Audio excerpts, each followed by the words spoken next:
I don't have to tell you things are bad. Everybody knows things are bad.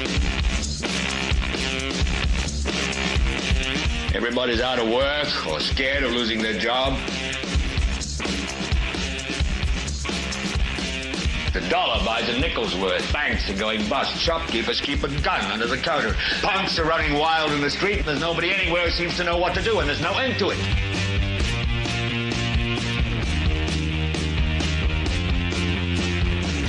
The air is unfit to breathe, and our food is unfit to eat. And we sit watching our TVs while some local newscaster tells us that today we had 15 homicides and 63 violent crimes, as if that's the way it's supposed to be. We know things are bad, worse than bad. It's like everything everywhere is going crazy, so we don't go out anymore.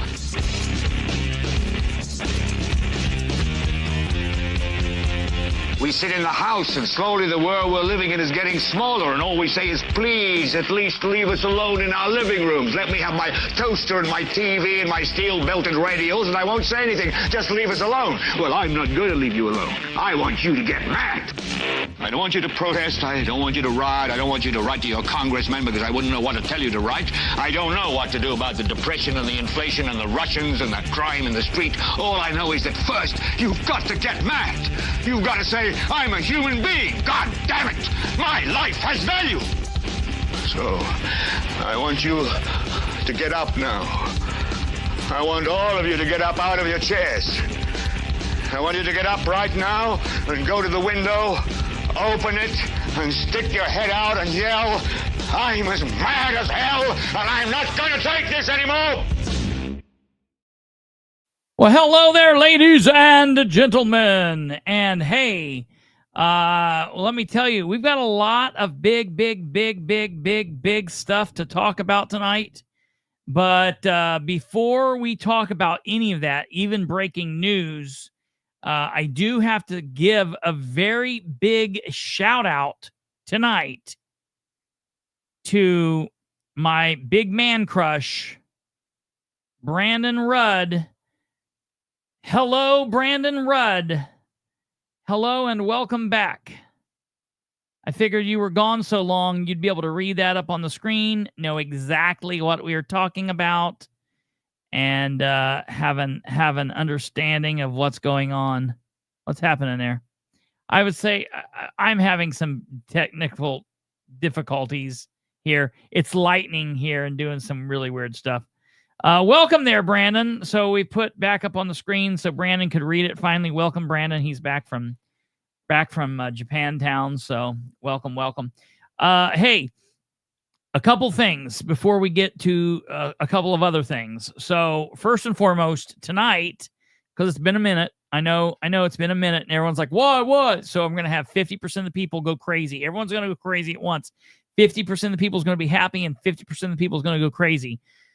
Tonight's going to be a Catherine Callahan night. She's also bringing another guest, so it won't just be Catherine. It'll be Catherine and another guest, so we'll have some fun with that. But before we get to Catherine, I do have some quick breaking news out of Delaware County, and I've got just two quick stories I got to cover. But before we get there, go ahead and smash the like button if you will. That would be fantastic. That could help us out drastically. Hopefully the gremlins are not going to cause us to have issues. So if you could quickly smash that like button. Don't get caught not smashing the like button. Smash it. Share the show with everyone you know. Help spread the word. Comment over here if you're watching live. Comment down here if you're watching in the future. And let's get on. Let's get on with the plan. So we got some breaking news. Catherine and Lisa will be on with us in just a moment. So if you're here to see Catherine and Lisa, stay with us. But I've got to cover this. So this is really important news. This is something that I have been waiting on. I've been gathering the information, and I literally could have posted this anytime in about the last week, but I've kind of just been trying to get further information. But I have to say, for the first time,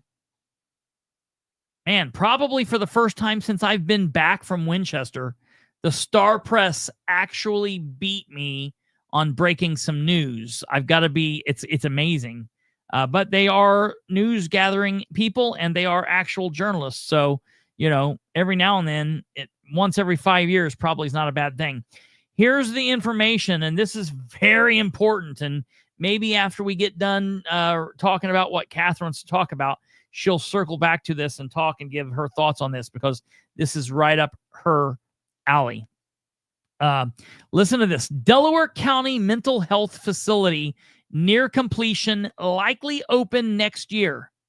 But that's not, in my opinion. Let's find out how they write it versus what I would say. All right. And this was written by David Pinnicuff. He's back from retirement. Well, let's talk about that. Let's talk about that very thing, producer Kate. Key points. The $7 million regional mental health treatment center is expected to be completed in August near the Delaware County Justice Center. The center, funded by a state grant and federal COVID-19 relief money, will be managed by Recovery Solutions, a management company, mental health company that has fallen on serious hard times. They've filed bankruptcy, and they've had many issues. While the building is expected to be finished in August, it likely won't be operational until early next year, pending certification and staffing, but we'll have to wait and see. Construction of a $7 million regional mental health treatment center on property adjacent to the Delaware County Justice Center is expected to be completed in August. Commissioner Sherry Riggin said the facility is expected to be turned over to the county officials in the coming weeks. Commissioners developed the project with the support of state officials seeking to address mental health concerns across the state. Indiana provided $2.5 million grant to help with the building of the facility, and the commissioners paid for the remainder of the construction with money left over from federal American Recovery Plan revenue that came to the county after the COVID-19 pandemic, according to John Brook, attorney for the commissioners. Shannon Henry, president of the commissioners, said the treatment center likely won't be operational until early next year. I'll put in there, if at all. The treatment center will have to receive certification from state officials before opening.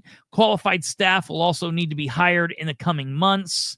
The commissioners are using Recovery Solutions to manage the center, a company that operates mental health facilities in 10 states. The company, based in Nashville, Tennessee, contracted with the commissioners early this year to run the facility. The provider is a spinoff from another company called WellPath, one of the nation's largest healthcare providers for prisons and jails.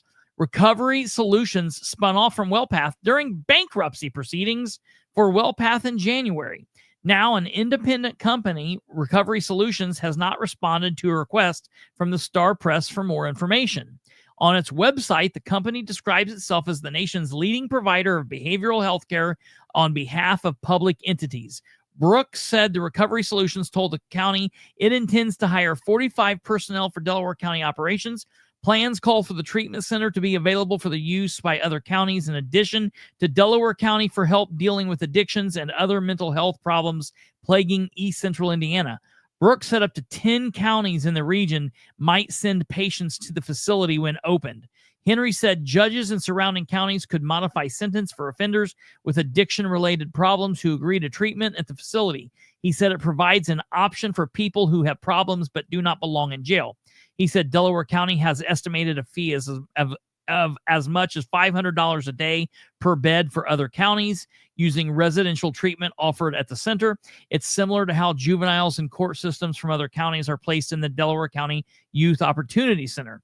Residential treatment could run as long as 28 days per patient, Brooks said, with all placements being voluntary. Henry also said that violent offenders would not be allowed in the facility, which can accommodate 40 people at one time, 20 males and 20 female patients.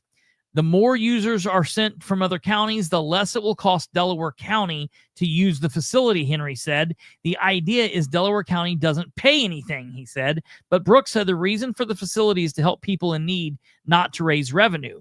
Outpatient treatment will also be offered at the facility, Henry said, with people not involved in the court system able to take advantage of the services offered through Medicaid and private insurance. In May, the city of Muncie had a grand opening for its crisis center on 8th Street, which can provide help for people facing mental health crisis if given the fact that you face it between Monday and Friday, between 8 and 4. You can only stay there for like a couple of hours, so it's not really doing anything, okay? So that's a joke. Henry said he hopes the new facility can partner with the crisis center so they can both do nothing together, okay? That'll be fantastic.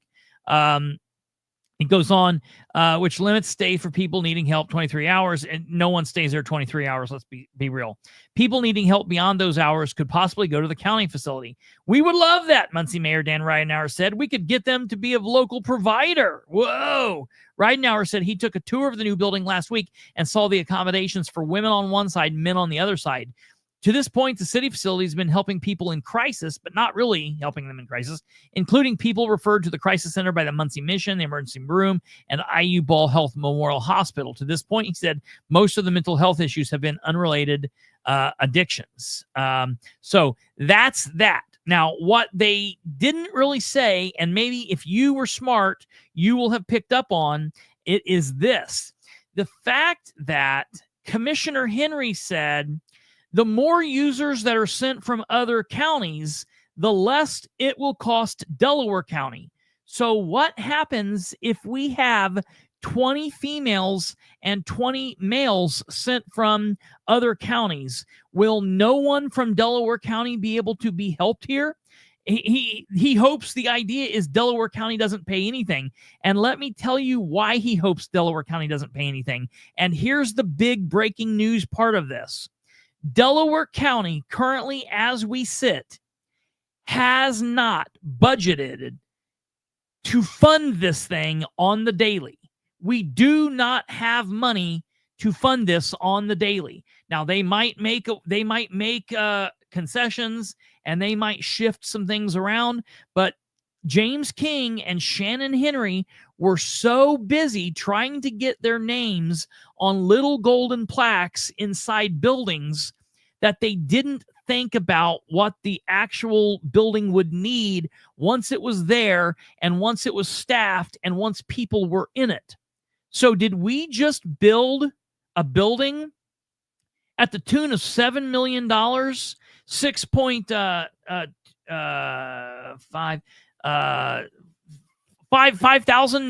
million dollars, which we spent to treat people? This is the same thing as VOA in Winchester, man. We are literally paying the bill, footing the bill, or hoping other people foot the bill to send people to our treatment facility.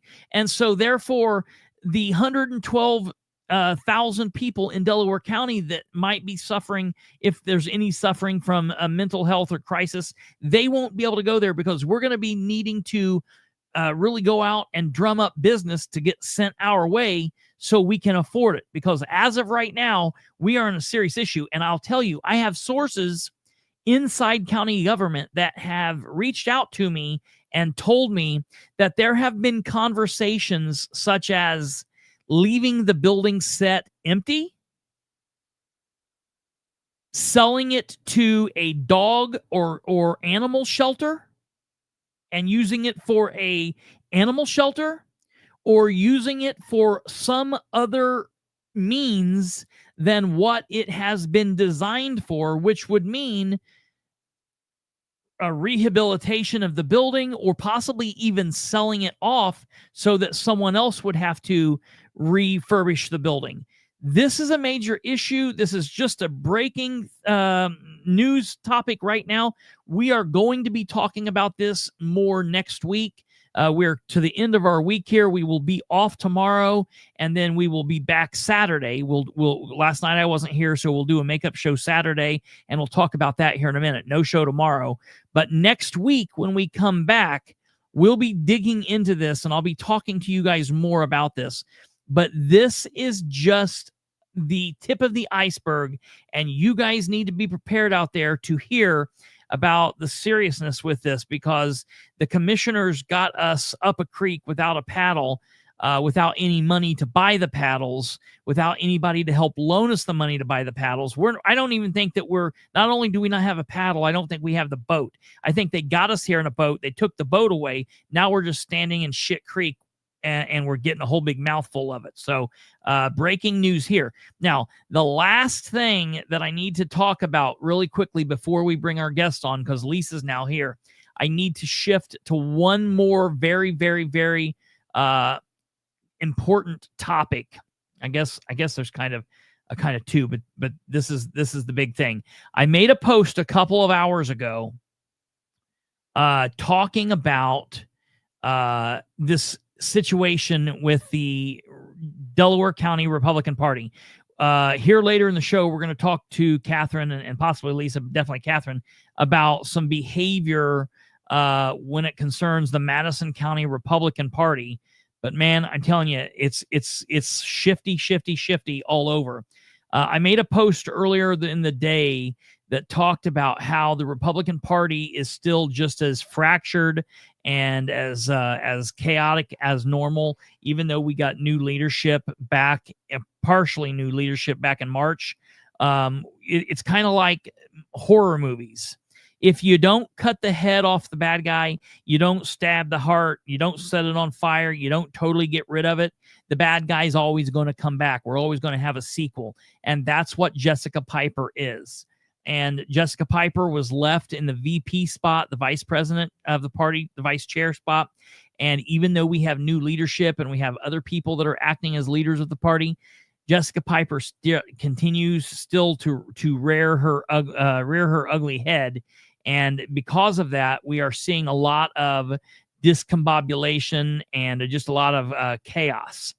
And that's only partially responsible for what's happening here. So after the Delaware County Fair last week, it started being circulated that the Delaware County Republican Party planned to hold a Republican picnic called the Kay Whitehead Republican Picnic for former Republican Chair Kay Whitehead. They decide to have it at Delaware County Councilor's Eugene Whitehead's place, his like home. That's the son of Kay Whitehead, in honor of his mother, Kay Whitehead. And they began posting all about it. They began sending out invitations, but then all hell broke loose. What always happens. The fact that the local the local Republican Party is fractured and doesn't run a tight ship allowed for this chaos to occur. Some didn't like that posts were being put out with Whitehead's address on it. Well, how do you get people to show up if you don't tell them where to go? Then some didn't like the fact that the so-called party outsiders could possibly come and be permitted to come. They only wanted to allow the people they wanted to come, the beautiful people. And then there were some in the party who don't understand the purpose of what a local party is. To me and to many others, the point of the local party is to help bring new people into the fold, to help deepen the bench so that we have more and more people with great ideas on the Republican side. And the Democrats should be doing the same. The Libertarians should be doing the same. And what we need to do is we need to get the bench deeper than 10 people who constantly feel like they need to be doing every job. And the people who don't understand this, they think the primary purpose of the party is to bow down to those at the state level, which I will never understand. It needs to be working down ballot, not up ballot. That's how it should work. But there are people in the party that worship the ground that these state officials walk on. So there were all kinds of state Republican officials that were being invited to this party, and that also was not what it was supposed to be. So you've got Diego Morales and Todd Rokita and people like that being invited, Scott Alexander and J.D. Prescott. And it's like no one wants Diego Morales to show up except 2 or 3 people in the Republican Party, but they keep trying to jam him down everyone's throat. So this became a whole mess. And then before anyone knew it, it turned into the high school party that got wildly out of control. So now, just a few days before the scheduled party, which was set for Saturday, August 9th, with invitations sent out and people already RSVPing, Delaware County Councilor Eugene Whitehead pulled it and said, nope, we're not going to do this at my house. I don't want this here. I'm not going to do it here. That then became a problem. So now we've got Piper involved. When Piper's involved, all Piper breaks out. And so it became chaotic. Members of the Republican Party were then wanting to hold it at Prairie Creek Reservoir, which is a city park, and that's not a good idea. A whole bunch of chaos went on there. I reached out to the party chair, Tim Overton, and this is what Tim Overton told me via text message. I asked Tim Overton, what's the deal? You can't hold this at Prairie Creek, and we need to know kind of what's happening here. And what he told me just a few hours ago was this. I said, hey, I heard that it's moved from Whitehead's farm. The possibility of Prairie Creek has to be out. Someone told me you guys landed on a spot. I'm trying to figure out where it's at. And this is what he told me. I'm out of the state serving my Air Force Reserve time at Wright-Patterson. Many tasks for the picnic have been delegated to others, which caused confusion. Why? It shouldn't be causing this much confusion. That's nonsensical. He said, I have a party meeting scheduled for this weekend to sort out details. Sorry that I don't have more information to give. Here is a promise. The picnic is going to be a fun day for all, families included, and the Lieutenant Governor, Secretary of State, and Treasurer and Comptroller for the state will be present. This is going to be a very special day, and I'm looking forward to it. I said, but we don't know where yet, to which he said, I assume the status quo until the meeting this weekend, which I don't know what the hell he means there. That's kind of nuts and insane, but it is what it is. Okay, so we'll be talking about that more next week.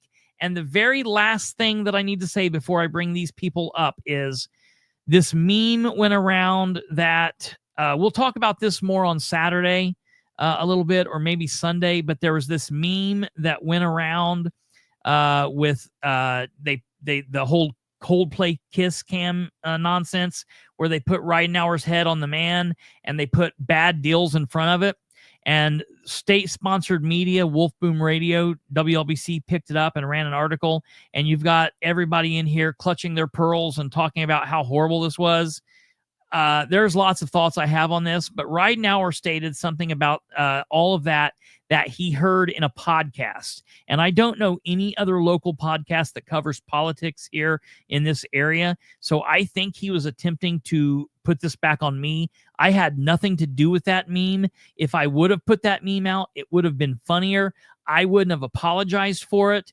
And I think that it's okay to question Ridenour via questions, via meme, via email, via phone call. And if I want to make a meme that might be lowbrow or whatever on Ridenour, I'll do it. And ain't nobody going to apologize for it.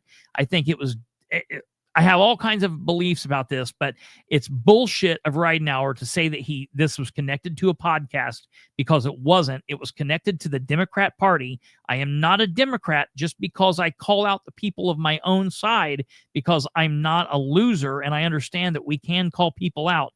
I have a lot to say about this, so even though I'm not going to be talking about it now, we'll talk about it on Sunday. And now, without further ado, we'll bring up the Weeman and talk to them, and we'll go from there. So here is Catherine. Hey. And I guess, what are we doing first? Are we doing the water thing? Well, you can go ahead and bring Lisa up. I think because you led in with your corruption at in Delaware, let's go ahead and just fly right in. Lisa's kind of been watching this whole thing unravel, and the more she's getting involved in the politics, we might as well just go ahead and start with this. And, she could probably give us some of her own points of view as a new person coming into politics, what she's thinking when she sees all of this unraveling. So I just sent you in Messenger, or if you can share the screen, the Madison County Republican Party page, if you could bring that up. And then I want everybody to understand who's watching this. I know most of you watch my shows, or you're watching my lives, and you're watching what's being put out. But I want what this is all coming behind. And I will send this picture here. And let me send this to Kristopher. We'll start with this, and then we'll go into their page. So, I get a lot of fan mail from the Republican Party because they say that their people signing on. When I speak about them, their numbers rise, which I kind of find this funny. I mean, a thank you would be nice enough. They could send me some flowers. I don't care if their numbers are rising. However, I will tell you, while your numbers are over there rising, I guarantee you that for every one member you get, I promise you that I'm probably canceling about 10 of your votes. Kyle Pierce didn't win by that much. So I'm begging and pleading with Madison County. Every Republican seat in Madison County must be challenged. I hate to say that because I don't want to see Bethany challenged. Whatever everybody else thinks, I don't want to see Beeman challenged.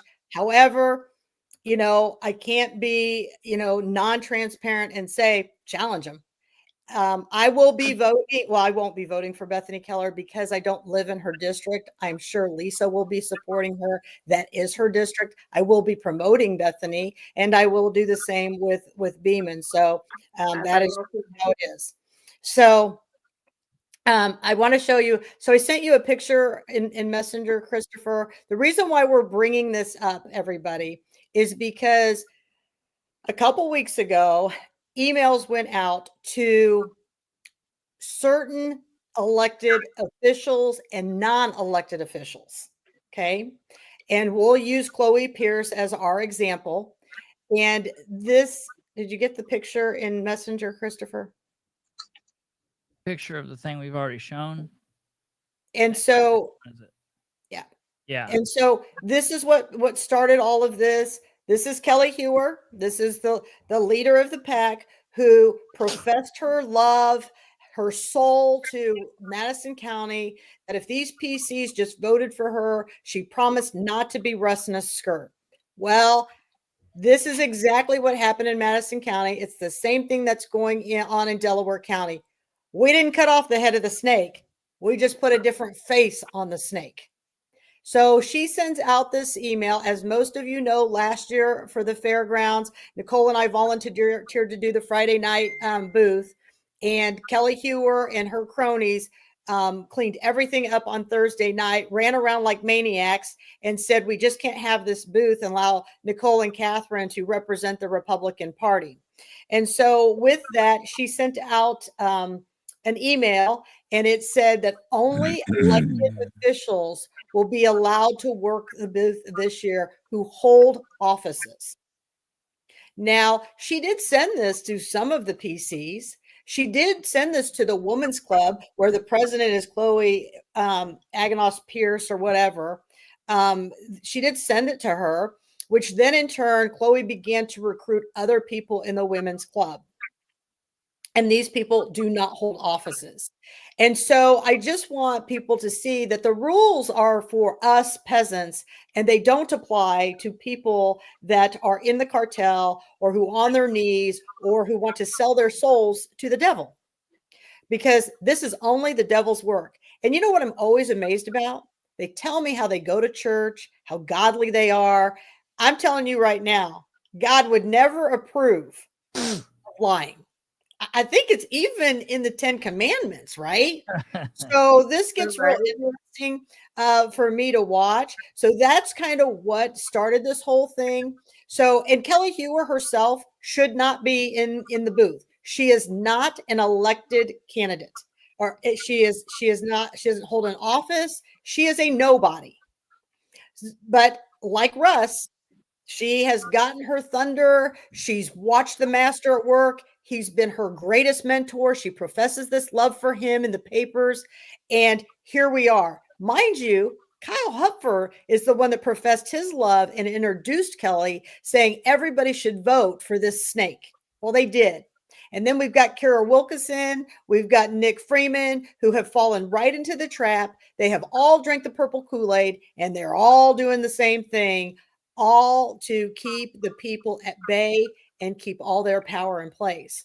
So let's take a look. I'm going to point out to you what's been going on in the Republican booth. These guys are so proud of their behavior that they are promoting it on their pages. And I hope everybody remembers this at election time. So we're going to start with the Republican page first here and show you what they've put.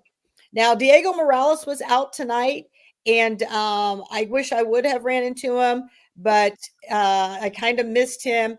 The thing with Diego is he's running around with the elected clerk who has allowed all kinds of election crimes to take place.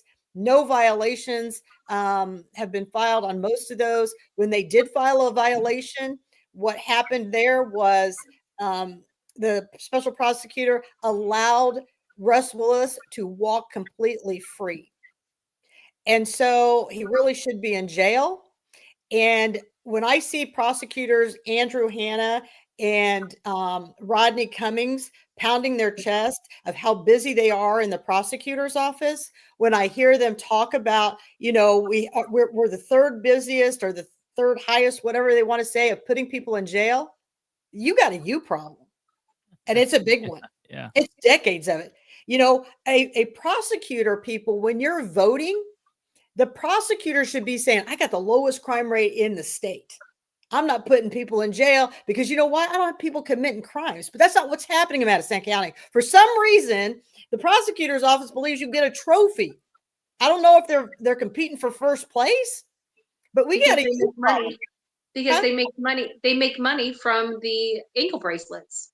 That's how they make money from all these. It's just a great big old cycle that they get these people that commit crimes, that are drug addicts, things like that. And then they have to pay money into getting the ankle bracelet. And then it's just a great big pyramid. And then if they don't want to, and they want to let somebody off, and they get them beholden to them. Mm-hmm. So these people are out running the streets that are beholden to them.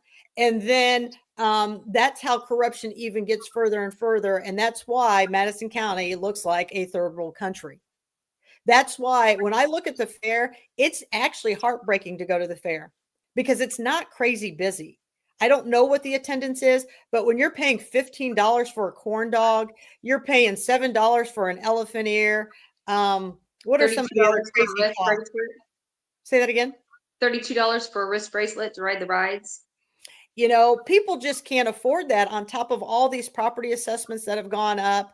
It's crazy. And it's not against the fair, just prices in general have gone up, and our elected officials continue to gouge us on taxes. I mean, the motto, what really should be on the front of this page of Madison County Republican Party should be Madison County Republican Party maxes the taxes. That's what it should really read. So scroll up a little bit there, Kristopher, and we'll just take a look here, and we'll just tell you some of the players. Some people I've never seen before in my entire life.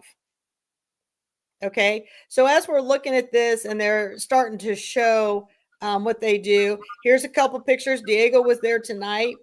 The reason you didn't see Diego was he didn't have his stilts on. Right. And I used to be a Diego fan. I voted for Diego, but never again will I ever vote for Diego or promote Diego. The fake news. Shelton is running against Diego. I like him. He's helped me on a lot of things behind the scenes. I highly recommend people vote for Shelton. So Shelton just sent me a weird text message tonight. Yeah, so I like Shelton a lot. So I've done a podcast with him before. He's from Vincennes area. Shelton just sent a text message to me tonight and said, listen to this. He said, hey, I saw a post about you doing a show this Saturday, depending on the time, but I should be available. Do you have a spot for me? Absolutely. Not Saturday, probably. Listen, not because is he coming to the fair? I don't know. I don't He might be coming to the fair. I'm going to talk to him and find that out. Yeah, he's a great guy. If he comes to the fair, that'd be fine. But if he doesn't, it might be a little difficult. But we'll have to, because I've worked it out. I've told him I'm going to have them all on. I've offered Diego, but I haven't heard back. But really quickly, we've got a very special person here in the audience watching that was talking about all this stuff, agreeing with you, Catherine, that everything is expensive.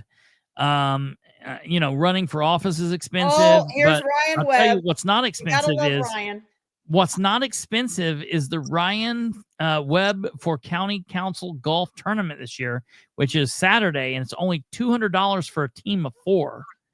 And I think if I go back in my notes, Ryan, I have seen your text messages to me. I have not been able to get back to you or get a team, but I'll tell you what, only because I don't want to be on your campaign finances, I will give you $99 because I don't want to be on your campaign finances because you're up in Delaware County. So I'll figure out how to Wait, what's that matter? What are you talking about? I just don't want to be on his finance report. You can donate to other people. He's a Republican. I know. I'll just give him $99 and then he doesn't have to record it. What the hell? So I got you, Ryan. I haven't forgot about you. You're one of my favorites. And here's the thing. Ryan was trying to kill a snake yesterday. He's trying to get in this hot tub. He's at this hotel and he's filming this. I'm thinking, why is he filming this snake? But whatever. But you got to love his entertainment and his enthusiasm. So that was a campaign ad. I will. Oh, there was Piper under the chair. So, I would vote for Ryan if I was in Delaware County, but I'm not. So go vote for Ryan. But here's the thing. I think, what are we into tonight? The fourth night there, Lisa, are we in the fourth? They're starting to slowly get the memo. In this picture here, I'm not sure who the guy is standing behind Diego. Maybe it's his hitman or his bodyguard. They travel around with those people. I don't know who that is. But if we look at the left, we start with Slick Rick Gardner. That's who we got there. Now, Rick Gardner, if you walk up to him, he is going to tell you exactly all the problems he has in his own personal life, how he has flooding in his backyard of a new home that he just bought, that he's restoring, and it's ruined his garden. And he's going to let you know that it's down south in Olivia Pratt's area. Okay, he's not going to. I'm going to. So that means most likely what will happen is, am I speculating? No. But he will keep his homestead at 38th Street, but he will live most of his time down in Olivia Pratt's because he's not about to give up his commissioner seat. I just kind of want to let everybody know about Slick Rick and the fact that he has no compassion for the people to listen to what the concerns are of the people. That's what this booth should be about, but it's not. Then you got big guy here, Nick Freeman. He's not an elected official. He did not win his PC seat. As a matter of fact, he lost his PC seat to Laureen White. And so the deal here with Nick is that he was able to become the treasurer of the GOP club. But again, he doesn't follow the rules. He breaks the rules. And you know what he even does even more? He runs this page and he gloats about it. He says, hey, I'm allowed to be in here, even though I'm not an elected official. I understand she gave you some rules, but you know what? Screw you. So I want you to be clear with that. Then you got the elected clerk, who everybody knows she's dirty and corrupt. So somebody needs to run against Linda Smith, because if we don't get somebody to run against her, we're never going to have fair elections. How do you do that? Is what? Jonathan Culp. Wait, hold on. What did Lisa say? I said, how do you do that? How do you run against her? Yes. What do I need to do? You have to have voted twice as a Republican and two consecutive, and then you just put in your application. No, you don't put in an application. No. You go file to run. You go get paperwork at the clerk's office, and the paperwork will be available the first Wednesday in January, and you got to file sometime between the first Wednesday in January and the first Friday in February by noon. And you have to file, and you got to turn in this paperwork, and it has to be done immaculately. You got to, don't just fill it out yourself. You got to give it to somebody to review and look over, maybe a couple different people. Then you turn it in. And you got to make sure it's right. You turn it in, and you're good to go. No money down. Everything you got to do. Huh. So that's somebody needs to run against her. I know she lives up in your area, Lisa. Yeah. So it's great to see somebody in Alexandria, because she probably pulls a fair amount of votes from there. So having somebody in her own backyard who can pull those votes from her would be excellent. You can live anywhere in the county. Yeah, but you can live anywhere. This is a county-wide seat. So, if you have somebody else in the county it's a county-wide seat, anybody can run. And then you got Jonathan Culp, who is not up for election in 26. He is a county at large councilman So we will live with him. And I just want to remind everybody, Jonathan Culp's mother is the city county councilwoman for Anderson. His father is the auditor for Madison County. His mother-in-law is a county councilwoman. His father-in-law is a judge. And I'm trying to make sure I've got everybody. He's his own grandpa. So we've got several players going in there. So I just want to let you know who that is. He also didn't you tell me that he like came out and was like all of a sudden he's like real anti-cop, kind of weird. He is anti-cop, and we're going to talk about that. Yes, okay, he is good. All of a sudden anti-cop. I don't know why, and perhaps that's why Beeman's standing all the way down here on the right, because the Culp family will profess to you all their religious beliefs and what good, godly people they are. But I'm telling you right now, lightning might strike this boy, and that's just the reality of it. So then you got Larry Davis over here in the blue. He is the assessor. He's been the assessor for a long time. You know, they've made all these rules that you can't run for assessor unless you're certified. If you're thinking of running for assessor, what you just need, like step 1 and step 2, it's fairly easy. I encourage you to take that assessor's test and run. So, and here's the thing, Lisa, I know you've asked me questions before. Larry Davis started off in this county as the dog catcher. Is that the one in the blue? That's the one in the blue. He's lived his entire life in our politics of Madison County. His dad was involved, everything. And I don't have anything against Larry. So everybody needs to understand this. I'm not dogging anybody. I'm just telling you, and all you people who are watching, anything is possible if you set your mind to it. That's all I'm saying. I'm not dogging anybody. And so, you know, but he comes from a long family. They were all Democrats. So, and now, and Rick Gardner was a Democrat. And then you've got Shively, and I believe Shively is with Anderson Township. I think he is like their clerk or something.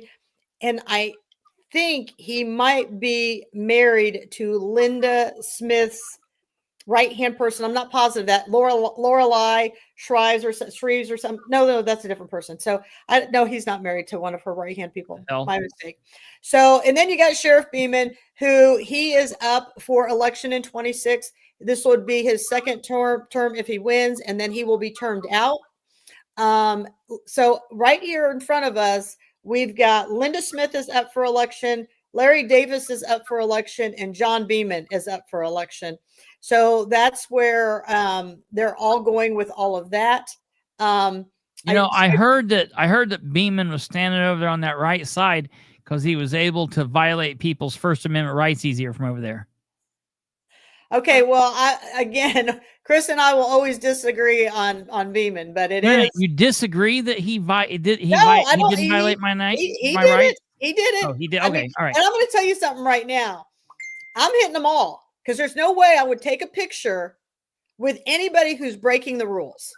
I'm not doing it. Well, Beeman's an elected official. That's what I'm saying. They all get on public display. Catherine isn't picking and choosing who she's going to call out. I'm not. They're going to have to not take it personal. I mean, they know what the rules are. They've allowed Kelly to do what she's done. Go to the next page. Next picture? Yeah, whatever the picture. Okay, so that's just more of them listening to Diego on his platform. I'm telling you right now, don't vote. He's not on a platform. You can definitely tell. He's just on his own 2 small-ass little feet. Okay, so that's today's post. What's there? He's on a platform because there ain't no way he's not taller than Smith or Culp. Culp's pretty tall. Oh, that's all the same picture. I just keep. Yeah. So go to the next post. This was, I believe, yesterday's, and yesterday's was, I think, Madison County Women's Club. Let's talk about these people. Here again, we have people who are not elected officials, and it's like the sore thumb that sticks out, right? So you've got Jody Norick here to the far left. She's a councilwoman for District 3. She actually is the mother-in-law to Jonathan Culp. And then you have Sheriff Beeman. You have Roray, however you say her name. Now, Lisa, that's who I think you should run for. I think you should run against her and then get a teammate to run against Linda, because it makes it a lot better if you have teammates. So I would highly, So the only teammate I have is you. Oh, well, you never know. We're rolling here. We got Well, people she picking can't. up If she steam. does that, we have to change how we told her to run. But it's no big deal. Yeah. So that's a So little bit because different. that's a state representative, so that's different than a county. But anybody who's watching this, if you're wanting to run for something, reach out to us. We'll help you get through that process. You're going to see more and more people come out as we're doing this, but we can't wait till 26 to start running. You got to start running now. Then you've got Slick Rick there. He's here. I don't even know why he's wearing a Reagan shirt, because Reagan really should be turning over in his grave that somebody like him would even have a Reagan shirt on. And then you got Jonathan Culp again. And then you got Angie Abel. She is up for election. She is the recorder. She is a prodigy of Linda Smith. She's a hard one to beat because she has an A name. But I again encourage somebody to run against her. You can run. You can because look, the same amount of people that go for the first person on the ballot, there's also statistically the same amount of people who will pick the second person. So that thing only matters if there's more than 2 people on the ballot. If there's 2 people, I don't give a shit. Yeah. So pay attention to that. And then what do we have here? We have a Pierce shirt. Who might that be? That is Chloe Aganos Pierce. You're obsessed. And really, her name is Agony, but that is Chloe. I thought it was Anus. She is right there. And she's standing right there with Jennifer Culp. And look at how much these Republicans are smiling, all excited to say, we break the rules. Dude, they don't Culp apply looks to like us. Dude, man. I thought that was a dude. Are you serious? That's and the Jennifer Culp is Jonathan Culp's mother. Oh man, I thought you were gonna say it was his brother. And dude. Todd is not around because he is actually at some conference, I'm being told. So there you go with that. He's down. Next picture show. He's down hanging out with Sumners. Yeah. Sumner. Yeah. Whatever his name is, I can't. Sumner. You screwed me up with that. You Sumner. Keep on Sumner, no S. Yeah. Okay, so when we look here, here's another group of them. Again, how many elected officials are here? Well, let's see. We got Councilwoman Jody Norick. We've got, this is Nick Freeman's wife. She's not an elected official, but let me give everybody a news flash. Nick Freeman and his wife have been appointed somewhere in the county as PC and vice PC. You see, we've got to keep the corruption all in there and people to vote the way they're supposed to and told to do. So we got right there. Here we go. Chloe, she's so proud of herself for violating the rules. We got Jennifer Culp, who's a city council woman who's elected, and I'm not really sure who the lady in the blue is. So if she's an elected official, she has not done a good job about promoting herself. I definitely know she's not a county elected official. Who are these people over here? So over to the side, see what happened. Somebody made me talk about license plates at the fair and the abuse of our tax dollars while they drive our vehicles to political events and things like that, which is a violation. So over to the side now, we have a recorder's table, an assessor's table, and we have like voter registration, right? The clerk's office. Wait. So I've never been in here. Explain to me what is going on here. So are all of these people where are you inside of a building? Yeah. So Lisa. It's like an exhibit hall. It's an outdoor exhibit hall that's got normally you see where the white is behind the that's open. That's just a canvas, and so normally it's open. So then during the fair they have those the canvases that they put up, and then like in normal times there's they've got the picnic tables and stuff like that. So it's like an outdoor exhibit hall. But I'm confused. So during the hottest freaking week alive, they close you in so you bake, or what the hell's going on? Well, the ends are open, but then I mean you could, if you wanted to, you could move those canvases, but it's just like a backdrop more or less. But yeah, they're hot and heavy. It's hot in there. I mean, it definitely is hot in there. So But everybody's in here. Everybody's in here Is the booth that you've been at this week in here somewhere? It is. It's at the other end. They put us at opposite ends. So we're all the way down at the other end. So you mean to tell, I've been thinking this whole time that this was their own little area. So you're all in this room? And, Yeah, and you mean to tell me that you have been afraid that you can't walk over by this table? No, I've walked inside this room. We've walked over there. Yeah, I walked over there. My daughter Okay, actually. let me tell you. Let me ask. Let me do this, Lisa. Yes. Did you go over to the Republican booth and were you greeted? And how were you greeted? I was greeted with, "If you show respect, what you respect will be given." That was said to me 4 different times. Who said that to you? Howard Hewer. Kelly Hewer. Yeah, she's the one that kept saying. She shook my hand, and it was kind of funny because she shook my hand, and I have a strong handshake, and I don't know if she was trying to intimidate me by her handshake, but I definitely gave her a stronger handshake than she gave me. And so I was standing there speaking to her, and and I had Mr. Wyckoff with me, and we were talking, and I had said something about the Wyckoffs, and was talking about them and how I was at the meeting with the when they were doing the regional utilities district, and she was like, "Oh yes, I heard about you." And Rick said that you were trying to put a camera in his face, and I was like, "Yeah." I said I was just trying to, to record what he was trying to speak to another resident about the whole regional utilities district. And she was like, "Oh well, if respect is given, if respect is deserved, if it's given."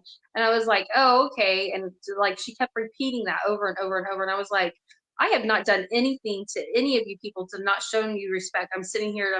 I have not raised my voice. I've not spoke to you in an ill manner or nothing. And I didn't even speak to Rick in an ill manner. I was just wanting to know why he wasn't going to let me record him speaking to another resident when it was a public forum, agenda. So it was, it was just, it was ridiculous.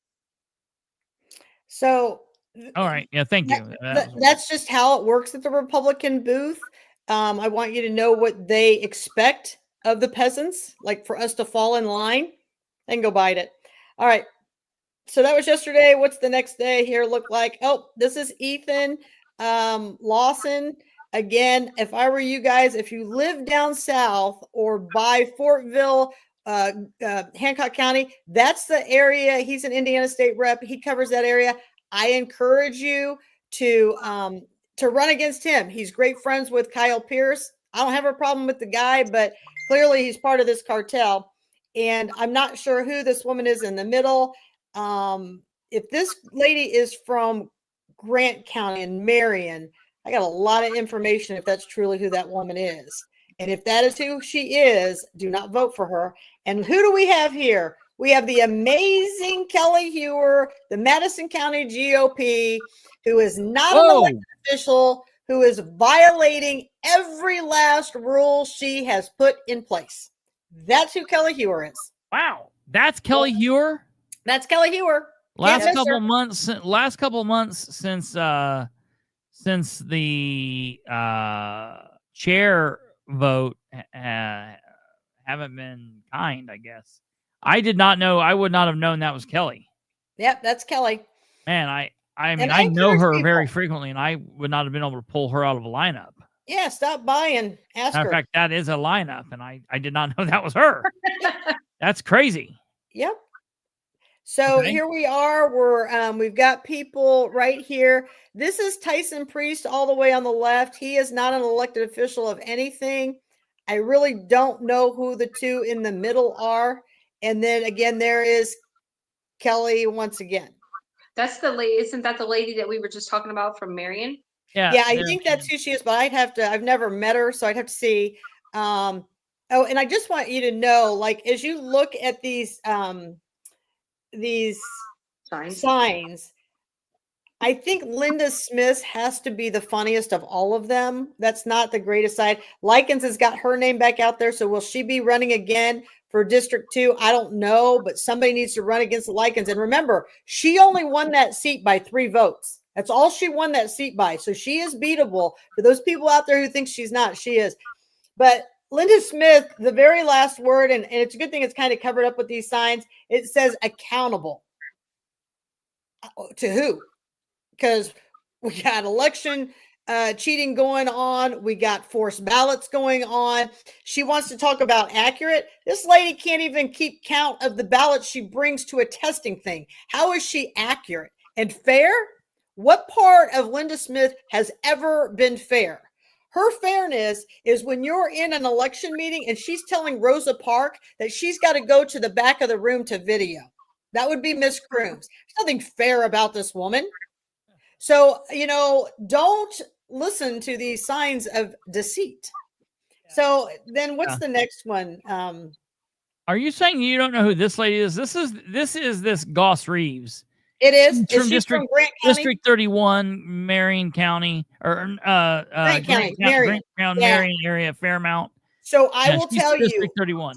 People have sent me an incredible amount of information on her, and I've told them I don't cover Grant County, but she is not a good person. Yeah, she's a nut job. She got she's done a lot of bad things, people. Yeah. So why is she at the Madison County Fair if she's from? It's close. It's close. I mean, because the districts kind of bleed into, and so it's. I'm learning.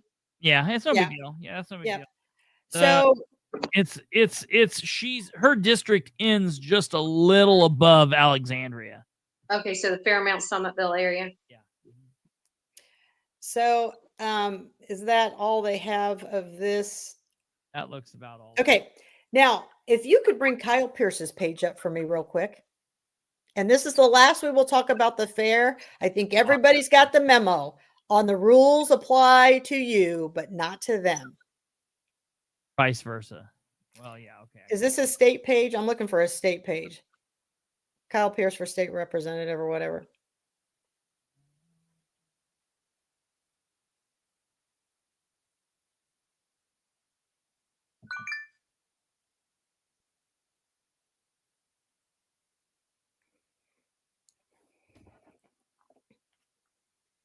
So here we are again. They just want everybody to be fully aware that they can use the booth for anything they want and that the rules don't apply, that the booth is for elected officials only. And here's the thing, before everybody wants to attack me about this, I didn't make the rules.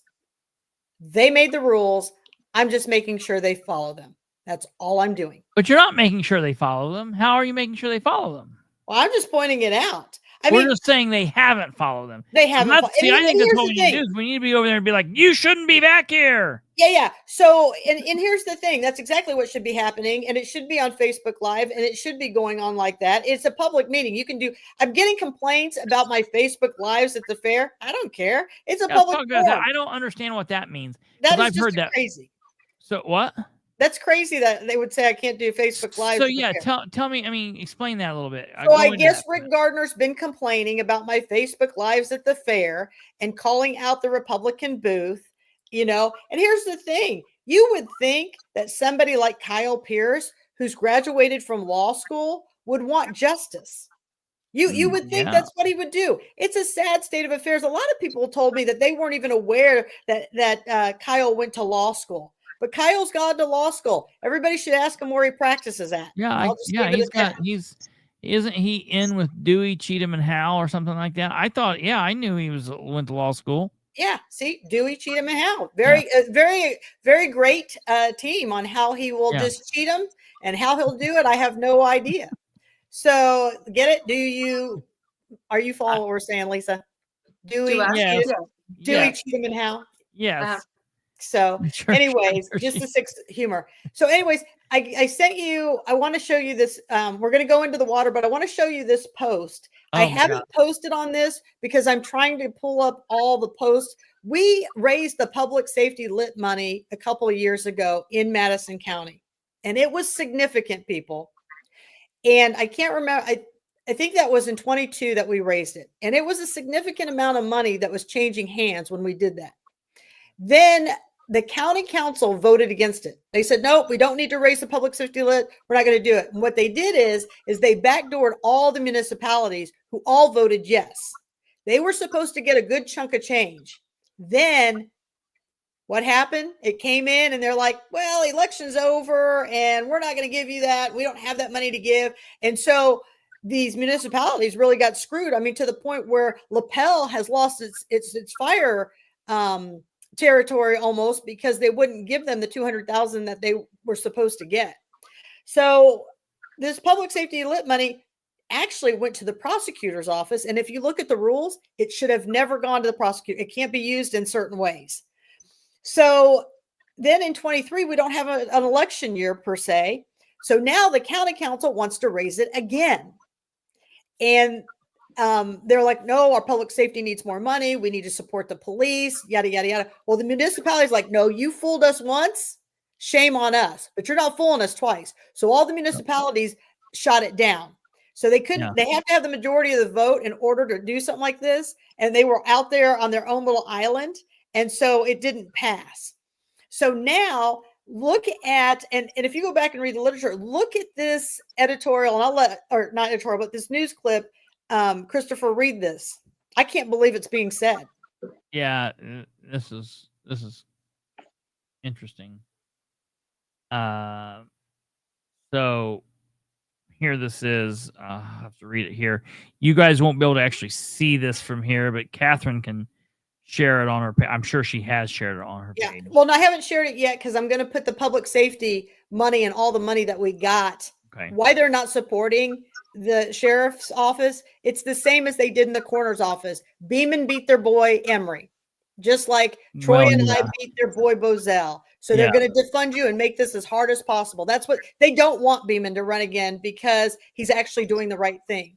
Beeman has actually saved in that sheriff's office like close to $500,000. He is truly running a true budget. Yeah. Absolutely. Even after they gave him the best, he got, you know. So anyways, but you want to read it? The thing says, sheriff reimbursed funding to purchase vests for deputies. County Council has appropriated $30,000 towards cost. At its recent meeting, the Madison County Council approved an additional $20,000 appropriation for the Sheriff Department in Madison County. Earlier this year, Sheriff John Beeman requested an additional funding of $80,000 in two separate accounts for operating supplies and other services and charges. Beeman said the funds were needed to purchase 24 protective vests at an estimated cost of $50,000. He said at the time, 24 vests were at their expiration date. Beeman said Thursday that he used budget funds to purchase the vests, but that the expenditures depleted the budget line for equipment. I was requesting a replenishment of the line to pay other bills, he said. We also supplemented the purchase of uniforms from the commissary fund. The council approved $10,000 in appropriations earlier this year and an additional $20,000 at the June meeting. At the May meeting, Councilwoman Diana Likens asked if there were funds in the budget to pay for the equipment. We need to find another way to fund it, she said. Councilman Jonathan Culp said the council members are not comfortable taking money from the general fund. We need to look. I've got like a hair. We need to take a look for transfers in the future, he said.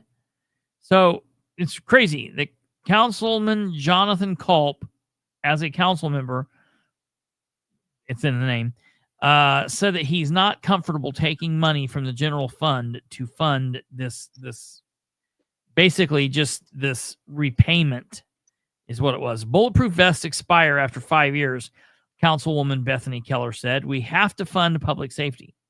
Councilwoman Christy Grabowski said the funds in the capital assets and improvement fund can be used to purchase the vests. There's been a dispute between the council and the county commissioners over the allocations of the interest earned by county investments. The commissioners contend that the Board of Finance has control of those funds. That's the Board of Commissioners. In March, the county commissioners requested that $1.2 million in interest earnings be placed into the capital asset and improvement fund as approved by the Madison County Board of Finance. The State Board of Accounts audit position is the local board of the State Board of Accounts audit position is that the local board of finance is the governing body. Richie Hoffer, compliance director for the counties for the state agency, said in an email. Hoffer said state law provides that all interest derived from the investment shall be deposited into the general fund or any other fund in county governments designates. The council is trying to reach an agreement with the commissioners on how the interest earnings will be appropriated in the future. Now, what I want everybody to understand for this article, Beeman is asking for $80,000. They gave $50,000 to the commissioners out of the general fund to repair the clock on the tower that's still not repaired. They gave $500,000 from the general fund to start working on restoration on a historic building that they have no plans for its use, and they don't care. Gardner is quoted, he just knows this has to be done no matter if they use it or they don't. So I just want you to know, while they say they don't want to take money or they're not comfortable taking money out of a general fund, if an officer gets hurt or dies because they didn't have a vest, I hope that family comes back and they sue the pants off of the commissioners and the council because they don't want to properly equip our officers. And here's a newsflash to everybody. None of these people get to call 911. If you don't want to fund our officers, don't use their services. That's just how I feel about it. These are absolutely the people who should be getting money. There shouldn't be any question to this, and it's absolutely ridiculous. So I just kind of wanted to bring all of this up. I'll put more information at it. But with no further ado, we are going to talk about the water. Lisa is going to take the show from here. We're going to show you clips that were made by Nicole Schuyler, who's on here. And she's done some great work with that. And I'll let you start with what you want to. Wait, really quickly before we get away from that, I just want to say, so I don't know how many people full time on the sheriff's department anymore, but I used to know over there. But a department the size of the sheriff's department in Madison County, no one on the department is going to go to work without a vest.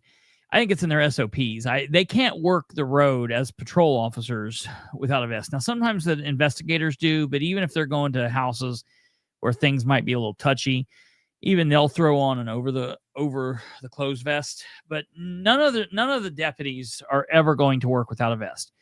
They'll work with an expired vest, or what they'll do is they'll just pay it out of their own pocket, because no one is going to work without a vest. But it's just the point that, like, we're literally saying, like, now these people have to, you know, they have uniform allowances, and the department should give them certain aspects. And I see some of it says we're not responsible for cop safety, but the county is, their employer is. And the issue is, it's like, if you go to work for you're a truck driver and you're a semi driver, and you get in there and they're like, well, we didn't provide you a seat belt. You got to provide your own seat belt. That would be nuts. There are certain tools for the trade that the employer has to give you. They're responsible for, and they should be responsible for. So they'll figure it out one way or another. But in the grand scheme of things, as you're talking about what you're talking about here, it's much cheaper for the county to provide them the tools for their trade than what it will cost to prosecute a capital punishment crime, and go through everything that you got to go through there, or deal with someone who's off on leave, you know. So I'm trying to think to save the taxpayers money. It's all coming from a saving the taxpayers money type of, it's much more costly to have an officer shot in the line of duty than to try and keep them safe. And we're living it in Madison County. We Yeah. haven't even gone to trial over Officer Chenevez.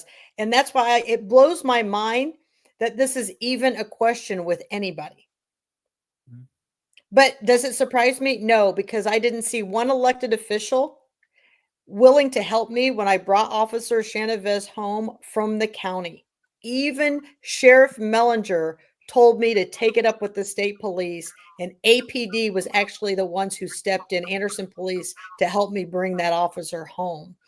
As Mellinger finally realized it made him look really bad, Yeah. he ended up coming downtown to Indianapolis later and getting there before I took off, and to try to save face with himself. And then he came back here and said that I'm the one that did not like talk. He was the very first person I called, and he sent me to voicemail. I texted him, and his response was to take it up with Indiana State Police. So those people out there who are Mellinger lovers, let me tell you, there's a whole different side to that man.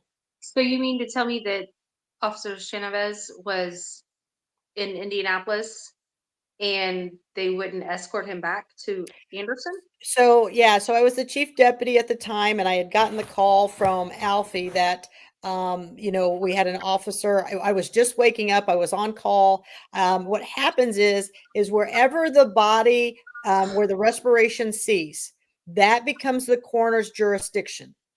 So the body went to Elwood Mercy. The respirations were still going. They transferred to Indianapolis. The body's respiration ceased there. That becomes that coroner's responsibility. She said, Okay. "You need to come take your officer home." And I said, "I will be up." And so that's how that progressed. I called Mellinger about 10 or 11 o'clock as I was trying to coordinate. I needed to get a hearse. I wasn't going to bring him back in that nasty ass ambulance, which I find repulsive to remove bodies with. And so the Lewis family was more than happy to help us. And so they offered us a hearse. And then they came, and other officers tried to intervene when I was trying to bring him home. And it delayed us by several hours. So Luce had to go back home and come back. They were very kind about doing that. And then we brought him back home, but it was APD who escorted us and set up everything to the point where when I hit the county line road, I wasn't talking to any county sheriff. I was talking to APD all the way, saying, I am at this street, this street, this street. And they're following exactly what I'm doing so that they knew to take their stance as soon as I was pulling into the garage for the officer to pay his respects. Elwood they were very involved with everything, but they needed to mourn, and that this was not their time or place. But they were in the procession. They were there through the whole thing, but they just needed to be with their officer, and this did not need to be their detail. So that's how things really evolved with everything. And I am so grateful to APD and everything they did. And this has nothing to do with any of the county sheriffs. These county sheriffs are wonderful. Any of them would have helped me, any of them, but they had to get direction from their sheriff, and that's what failed.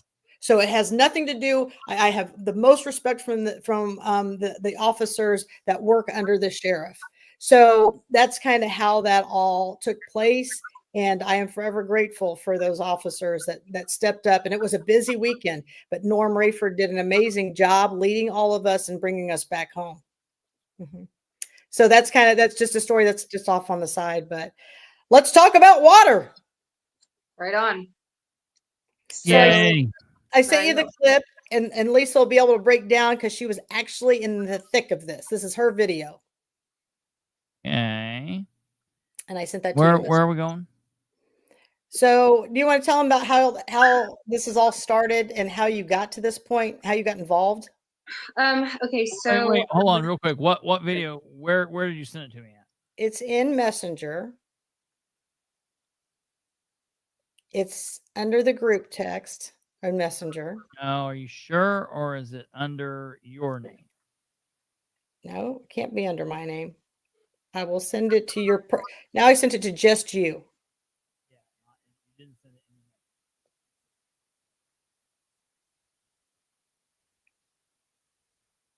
Twice to me, right? Maybe.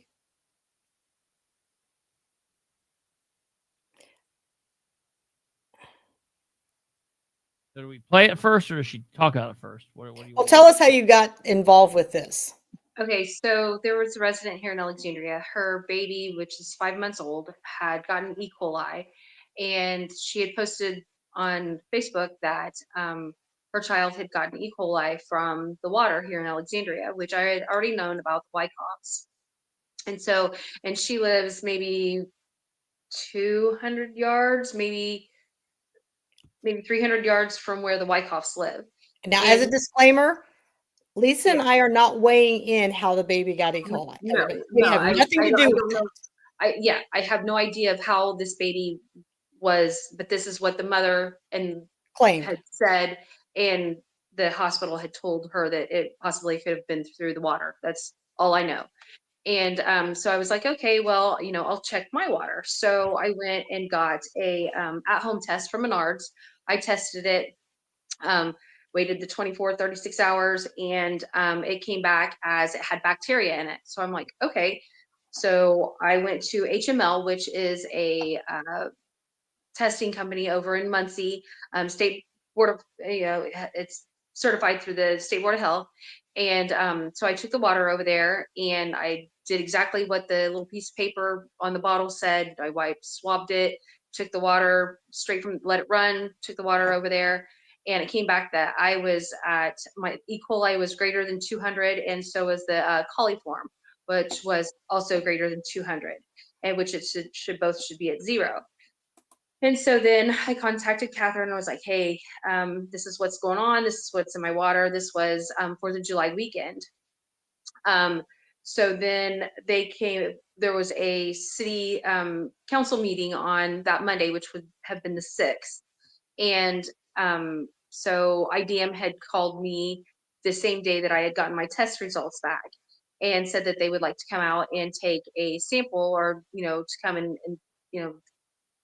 check my water. So when fast forward to the meeting, he said his little spiel and everything, and so then he came and tested my water. Well, he never tested for the E. coli or the coliform. It was for how much chlorine was in my water. Well, you could smell the chlorine, but it was at 0.09 was for my kitchen water, and 0.12 was for my bathroom water sink. And I was like, okay, but this still doesn't show me if there's E. coli or the bacteria in my water. So then I told him at that time, I said, as soon as you leave or tomorrow, I'm going to take another sample to HML, which is the same company that the city uses to test their water. So I took another test over. Well, this time, which now it's the 7th, by the time I got it, it was the 9th, 8th, 9th, and came back that my E. coli was at 56, and that the coliform was still greater than 200. And so, and then they, still said that it was, user error, that I did it wrong and I followed the directions to a T. And so then fast forward to this last Monday is, I'm not really sure which clip that Catherine has sent you, but there was an exchange between me and Mark Caldwell, who is the water department superintendent, and he was also here with the IDM Clint Woods when they came to test my water for the chlorine. So I'm not sure where you want to go from there, of the clip or whatever. So now they were supposed to give them an opportunity to speak during the council meeting. 2 weeks ago, it was supposed to be open to the public. It was their first time to do public comment. And then suddenly they're like, nope, we're not going to let you guys have public comment because we brought IDEM in. But we'll let you guys come back during the working session and you guys can have public comment there. Now, this was a packed room that showed up a couple of weeks ago at the city council meeting. It was crazy that they weren't allowed to get and given more time to speak. So we're actually going to show you the end of the meeting when things began to spiral out of control. Yeah. So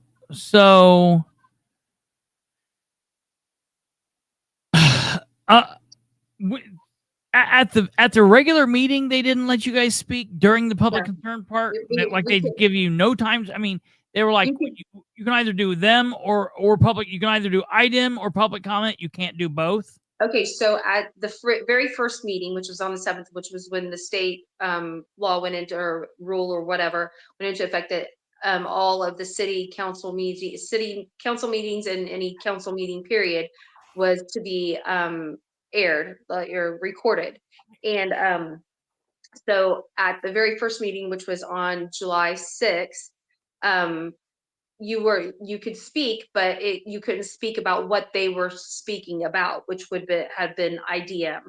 And so if you had anything else to say about anything that was going on unrelated to the IDM gentleman, or what my report was, then that was fine. So then that's when a gentleman that had he had spoke up. It was kind of like later on, when it was public, forum. He said that he had raw sewage, that one of the sewer lines in his backyard had collapsed, and they were next to him also. So, and then he had raw sewage, had a young child, 4 years old or so. That was, they couldn't go out in the backyard because of the flies, the mosquitoes, and just the raw sewage that was in his backyard. His child couldn't go out and play. So then the very next day, they went out and cleaned the line and fixed it. So now A is okay with that. But he had actual raw sewage with toilet paper and raw sewage in his backyard. And he lived in the city limits, not like the Wyckoffs that live outside of the city limits.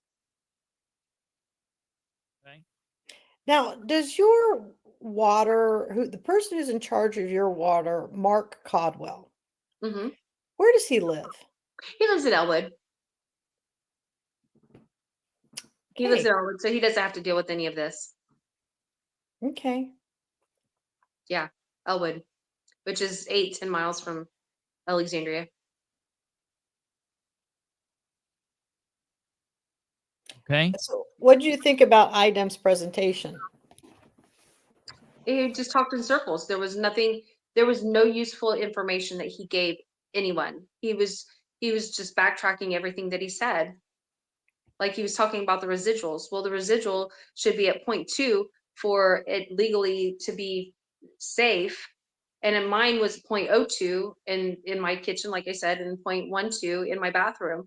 And then James Peters, his when he went and had his chlorine tested, it came at 0.029 is what his chlorine came back at. That's way, way, way, way below the normal range for the legally to be okay, safe to drink or to even have.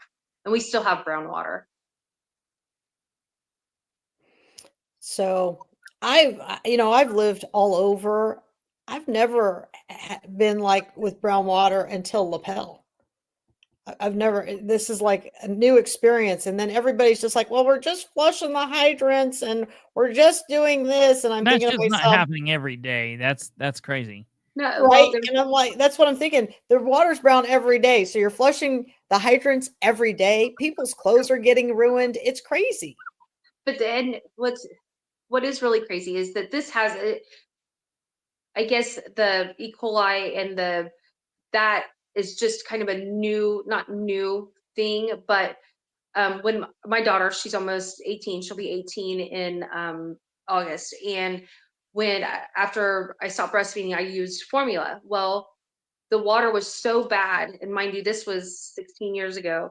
The water was so yellow and so bad that I took a gallon jug up to the mayor's office. Was like, how do you expect me to feed my child with this water when, so this has been going on for decades, or a decade at least. Okay. I mean, this has been going on for so long, and everybody's been so compliant with it. Like, literally at one point I was having to go to Anderson to take my white clothes to the laundromat just so my clothes wouldn't turn orange.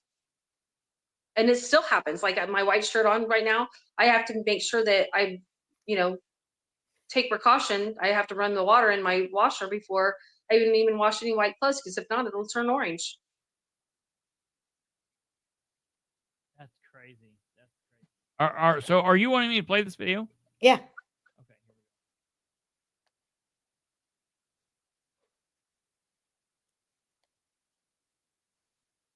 That's Clint Wood right there. That was okay, right? But you didn't tested for the chlorine, and you told me that was okay, right? But you didn't like.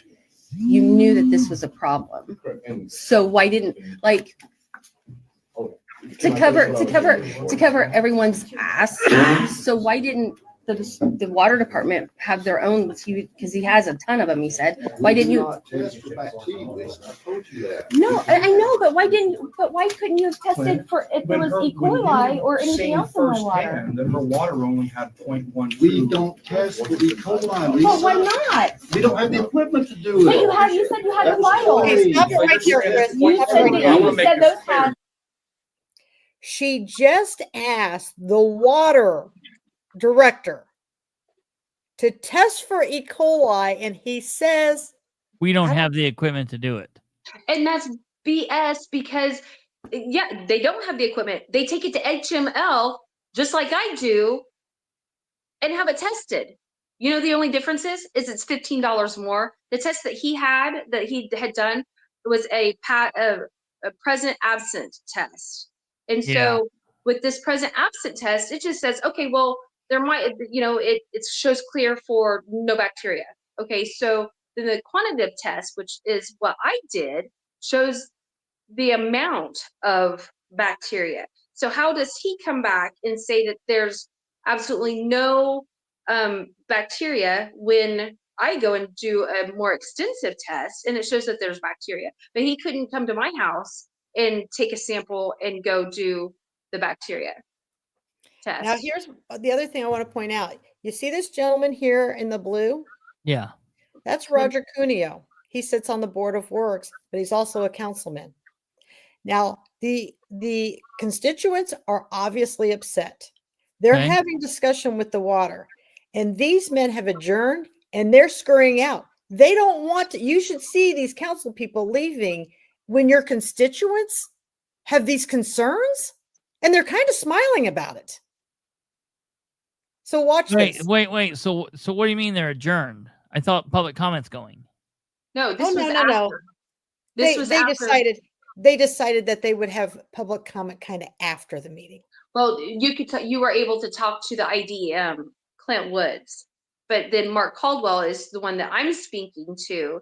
He's the water department superintendent, and so of course he's going to stay there because he wants to defend himself and not take accountability of not coming and taking the correct water sample. Because, you know, Chris, during the meeting, they were only allowed 2 minutes, 3 minutes. Technically, it's supposed to be 3 minutes. but they've shortened it to 2. A minute and a half is all James got, was a minute and a half. Those vials for me that I could have taken it. I don't know. Milligrams per liter in a home is safe. And it's Yes. okay according to EPA. So yeah. Call me. I'll bring you one tomorrow. Okay. Yes, I will. I will have you at my house tomorrow morning. You know where I live. 8 o'clock tomorrow morning. You call me first. Hey, Lenny. Well, let me ask you a I'll question. set a time up with you. You agree I will bring you that the chlorine can Okay, be and so impacted what will that in water show? lines, So- correct? That's the easiest way. I If know there's a that. break, But what I'm saying if is there's it sewage going to contamination. show for chloroform, So, or is it but going to you're- show for E. coli, or what? You have to kill them at the lab. I know. That's what I'm you saying. asking? I'm asking you, why didn't you bring that vial with you if you knew that there may have been a You problem? didn't ask. I shouldn't have. I shouldn't If have I went asked. to every house in this town.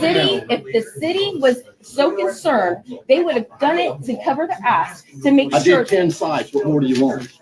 I wanted you to test it from my house. I did it.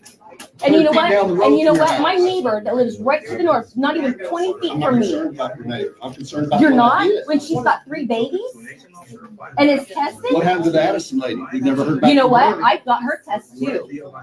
And it tested. I have her test too. You want to see the results of the test? I have her test. Wait a minute. I just wanted to confirm that with you. That's crazy because the next day after you came to my house, I went and tested her water. You know What's what? it say? It says 627. What does it say? It says 627. That is a. What's it say? It says absent. So then why did I take your water and it showed for both? I just got it set. Oh, really? So I wiped it. I wiped it and I took it and then So- and so So here's my question. I take one and it's good, you take one it's bad, so I'm wrong? so you're wrong. So I'm wrong and you're right. I'm not right, the paper says. Oh, and so do my papers right here. So what do we do? You're right. What do we do? What do you want to do? What do we do? Let's take some more samples. Let's take a test So from my when do we from stop, so when do we stop sampling? until it comes back that it's perfect. Yeah. So I want to talk about this because I got someone that contacted me today and was like, man, I've got some information that's it's somebody that watches the show and tends to not be a fan. Well, I'll tell you, this person is a fan of Russ Willis, has been a longtime friend of Russ. Is not a fan of Catherine, and but is polite, is not rude. Good night. Is not rude. Is just like, you know, kind of always says like looks at it like being the devil's advocate type of thing. And he's talking to me today, and he's like, well, I heard something that's going to probably put the kibosh on what your couple shows that you've done with Catherine and other people about the water, and that these tests are coming back negative, and everything's clear. And I said, okay, but I also had heard some kind of rumor that they weren't actually testing, and Nicole said it right here.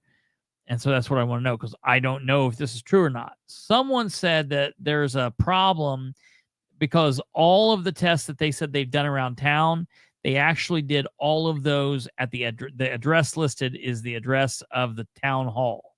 Is that true? What's the deal with that? Okay, so I don't know. It's all the tests, just the one they posted on City Hall. But is Just it the all one. of them? I haven't seen any of the tests, any of the 16 tests that he's done. I have not seen any of those, but I do know the one that he supposedly had taken from the site where the baby had gotten E. coli, supposedly had gotten E. coli. That test says Alexandria City water, Alexandria City water, and so Alexandria Water Company, and it has their address. It does not have this young lady's address. The one that I took is the one that has her name, her address, and the site that it was taken. And on the one that they posted to the Alexandria City Water Department, or this Alexandria City page, it says site Alexandria City Water. That's what it says. It does not have her address whatsoever, whereas mine does. And mine came back as that it was greater than 200 for E. coli and coliform, both. Yeah. So and I don't like, and again, I don't know what the other 16. He said that he went to high school, he went to St. Mary's, he went to the junkyard, which is half a block from where I live. He's went to supposedly to some residents' homes and done testing also. Now, let me explain something to your mysterious man who doesn't seem to be a fan of mine, who's probably never met me. At the end of the day, Lisa paid $35 for her quantitative test. Quantitative means they're actually going to give you an actual number. The test that the city is doing is a binary test, meaning it's just yes or no. Right. Okay. So what we have seen in some of the test results is that some of these probably could have tested yes or no. They could have tested no, but their numbers are not real high, but they are slightly high. So did you ask this gentleman like why he's testing for just a yes or no? Because if we wanted to just test yes or no, he didn't know. He wouldn't have known any of that. They just go to Menards Yeah. and they can just get the bottle and shake it. What's the Right. purpose of the yes or no? Right. Exactly. Exactly. And that's the question. If I'm able to go, why didn't he do the quantitative test? That's my question. Why didn't you do the quantitative test? Why did you just do the cheaper one, the binary, like Catherine said? Why did you do that one? Why didn't you go the full extent? Because if I was on the city water department and somebody was making those accusations towards me and my work, then I would want to try to clear it and make sure that it was clear that there really wasn't anything. But that's not what they're doing. They're hiding it, and they're just saying, okay, well, this test came back as this because this is the one that we've done, and it's a past, it's a present absent. Whereas they need to be full transparency and say, okay, we're going to pay that extra $15 and do one that shows if they're the whole amount, the quantity of the bacteria that's in there. I mean, maybe I just go the extra mile on things. I don't know, but I mean, that's common sense. And didn't he say that it was cheaper? That's why he wasn't doing. I don't know if that's what it was, but I mean, that in my brain, yes, because if they did 16 times 2 is 32. So they spent $320 on tests. So it's $15 cheaper to do the binary as opposed to the quantitative. $35. And you would want a quantitative test if you are having people who are claiming they're getting sick from your water. Right? Yeah. You really would. And if this ever goes to court or something, they're going to, believe me, they're going to be on the hot seat of why they didn't do that and why a non-certified individual knows to do it. And these people are certified. And if you watch this whole thing, they talk about how much it takes for them to get certified and they have to go through all these classes. Right. I'm going to tell you something. It's every level. We've got certified doctors. We've got certified nurses. Doesn't mean they're worth a nickel. Yeah, right. So, yeah, it's just what it is. Okay, so on this test, there's under where the site, like there's the left and the right side, and then on the where the site was taken, where the water was taken, and then at the very, very bottom, there's like I think it's PSWID, and it's like public water service something or other. And so then it has the like the city's ID number. Okay, so 54321. And then on my paper, so when I took it in, it says NULL, so like null and void, I guess is. But that's because Mark is qualified to take this test, and I'm not qualified to take this test. So the state of Indiana or the IDM doesn't count my test as being legit because I don't have an ID. I don't have Mark's qualifications, but he does. And so his test means more than my test does because I'm not qualified to actually take the test and do the test, but he is. But I want everybody to know that he has failed my test because I have no trust in this guy now. None. You mean we're supposed to trust the government? What, like we're supposed to trust them? I don't trust any of them. Yeah. At one point they tell Lisa like she's a liar or something to that effect. Well, here's my response. How do I know that they're not switching out the samples once they get into the car? So we can go both ways on this. If you want to sling mud, we can certainly sling it. But I don't think there's anybody who wants to have bad water. Well, and that's what I said. He was like, "Oh, so my test is, right, and mine's wrong." Well, who's to say yours isn't wrong and mine's right? You know what? Well, where do you get that off? You know what? But we can't have two spectrums all the way over here. And they are on two different spectrums because he's doing the present absence and I'm doing the quantitative. So yes, it is. The spectrum is way different. And yeah, it's maddening. It's so frustrating. It's depressing because I know that I'm doing everything that I'm supposed to do right, and they're just blowing me off like I'm stupid, like I'm ignorant. I'm just a peon. It just so pisses me off so bad. It's not even funny. So listen to this. It gets a little more exciting. If I get a sample of your house is good, you will shut And up. shut, and then You will Shut up. stop. Oh, so you're going to tell me to shut up? No, I said you will stop. With the same- No, he didn't. He said you will shut up. On Facebook. He About just the said it water. there. Yes. He just said, so if I get a test at your house, negative test at your house, you will shut up. Stop. So when do we stop sampling? Until it comes back that it's perfect. So if I get a sample of your house is good, you will shut up. And they were shut, and then. You will stop. Oh, so you're going to tell me to shut up? No, I said you will stop. No, you didn't say I hate when people do that. Because did you see where he knew as soon as he said shut up, he knew it. Oh man. Yeah. He's like, myself. that was stupid. Yeah. Because he said, you will shut up. You will stop. I mean, he did say it Uh-huh. after he said shut up. Well, it's whatever. Just don't lie about it. Like Right. whatever, whatever. With the Facebook stuff. No, I can do whatever I want with I'm gonna Facebook. waste my time. Okay, I see how it is because you don't want to take accountability. 10 samples, Lisa.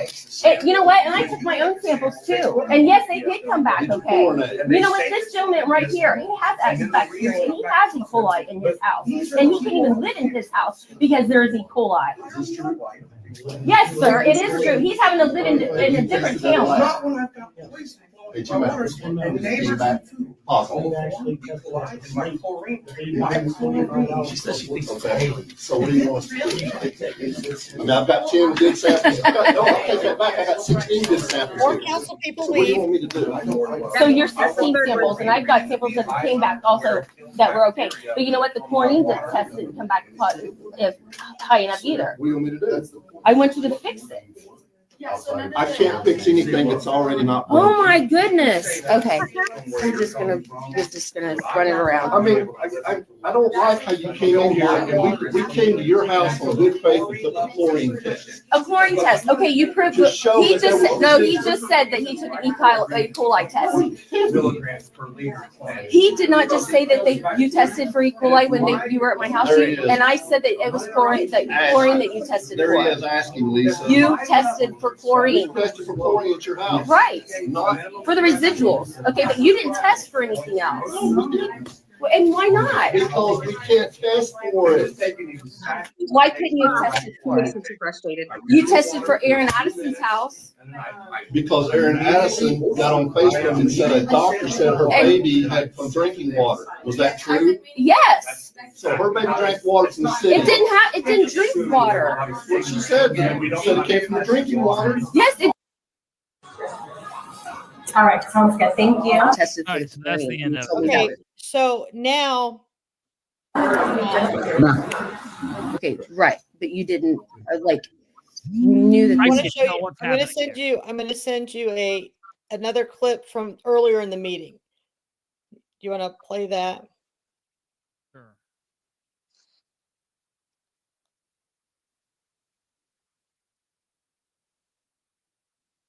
Come on over here and have a seat.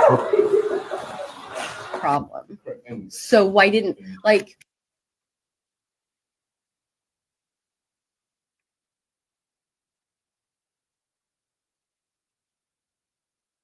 Better.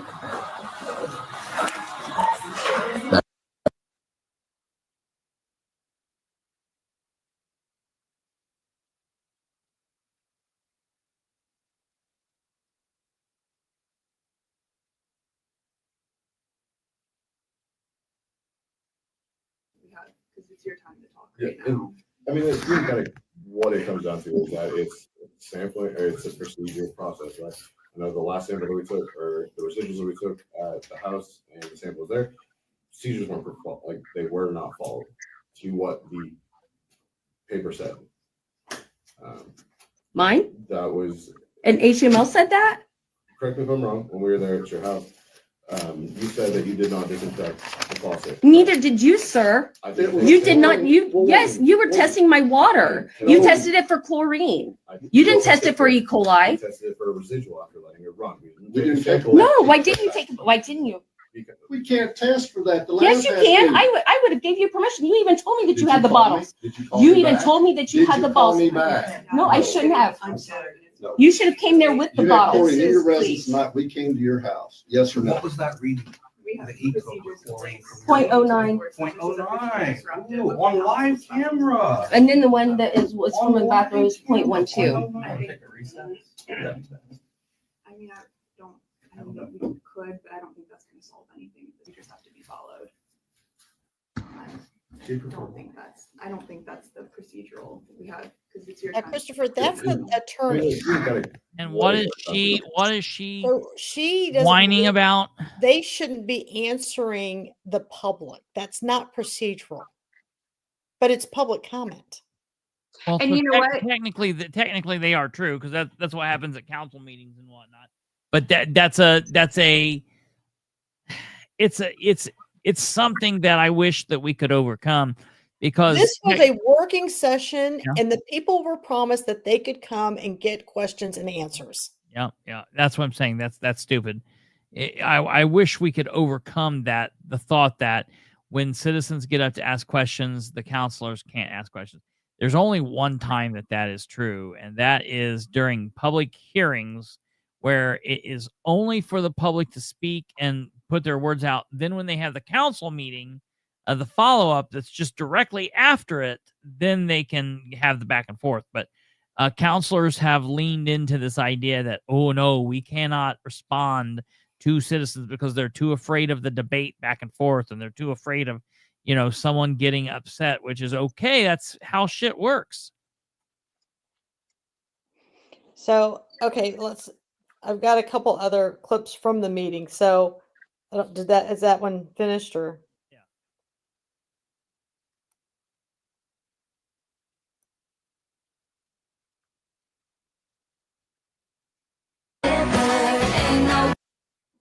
Okay, so I just sent you another one.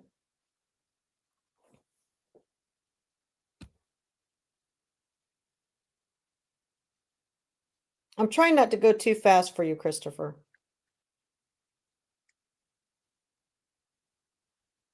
Better. Well, that's fine. Which one's this? I don't even know if that's me doing the live. That's not what I want. Okay, here's this one.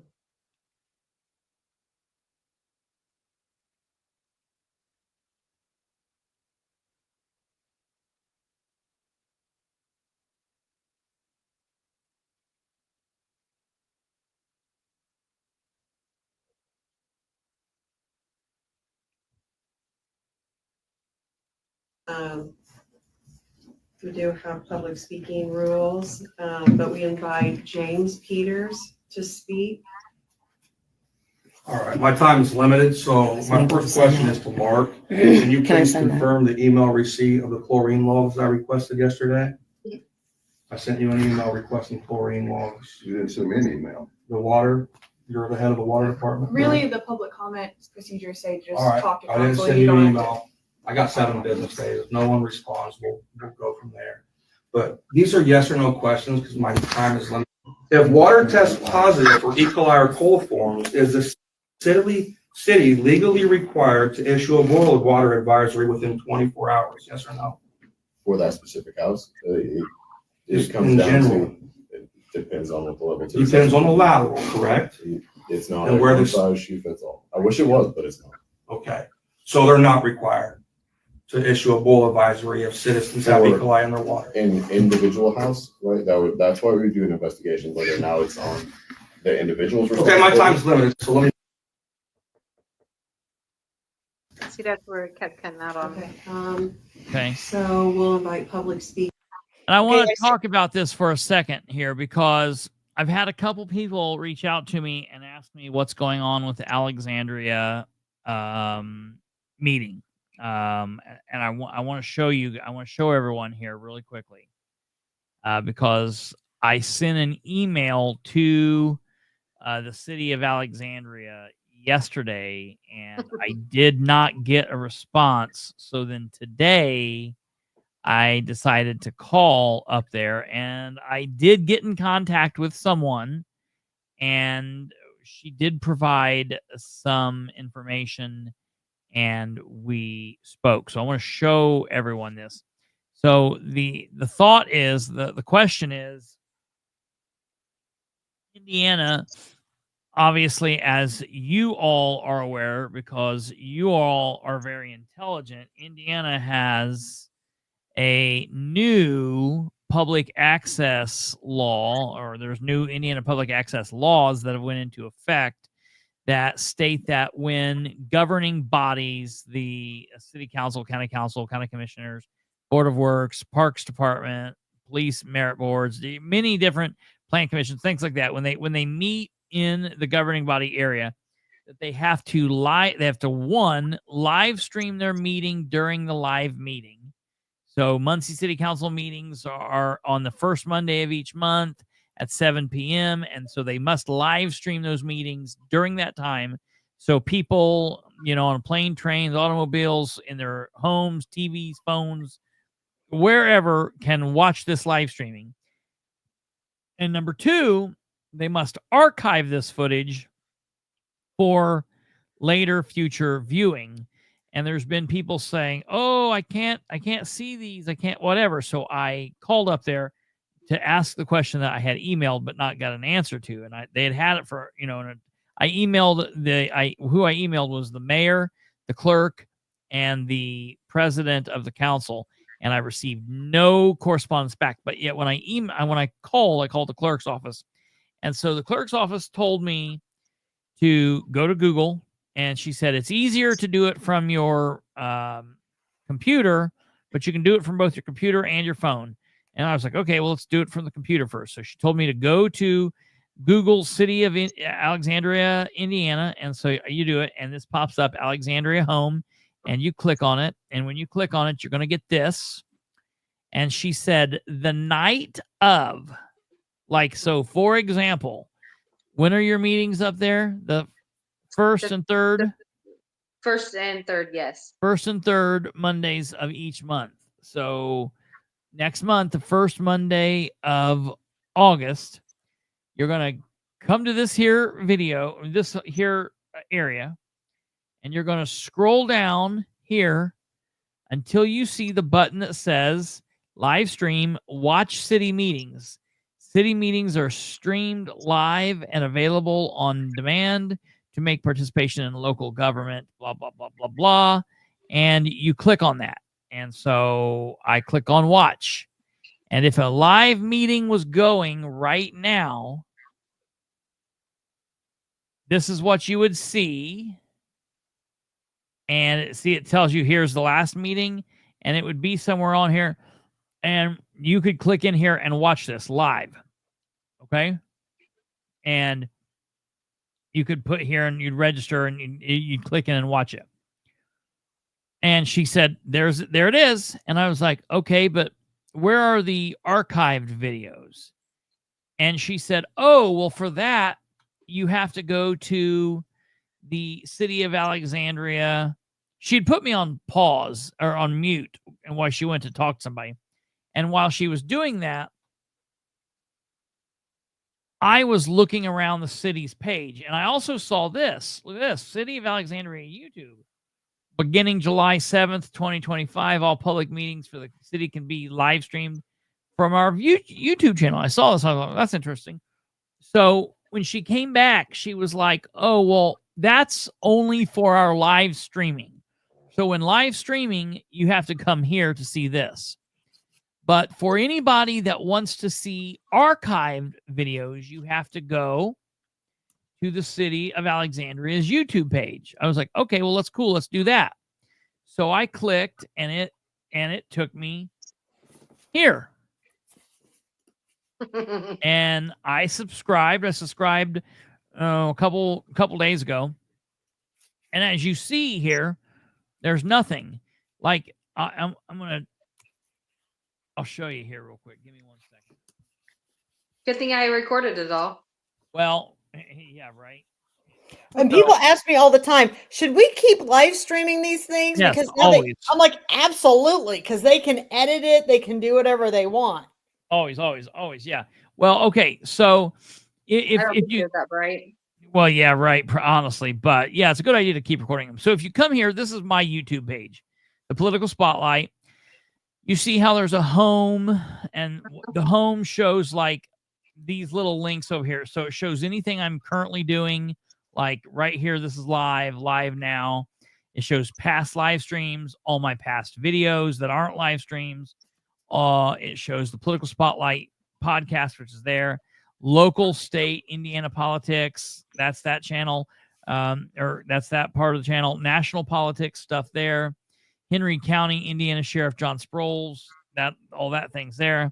Live on location, all that stuff's there. Indiana State legislative happenings with Brandon Rudd, all that's there. Our shorts, and the junk drawer, and then our post. Okay, so that's there. And then if you click here on the top, you get only our videos. So this is just all the videos we've ever done, like the static videos. And here's our shorts, and here's our live. And so that's what it is. So when you click that, that's what you see. Well, when you come back here to the city of Alexandria, all you get is nothing. This channel doesn't have any content. And so I said, well, wait a minute, this doesn't have any content. But then I noticed here it only has 31 subscribers. Now, keep that in mind for just a second. I said, so what's going on with this? And she says,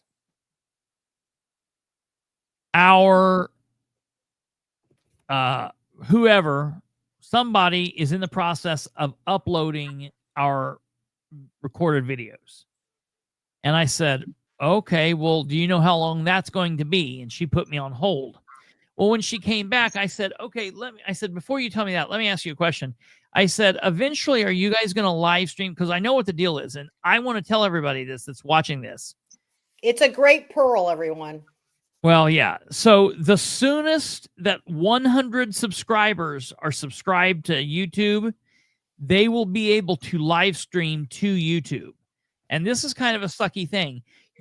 Anybody can create a YouTube channel and can start uploading YouTube videos.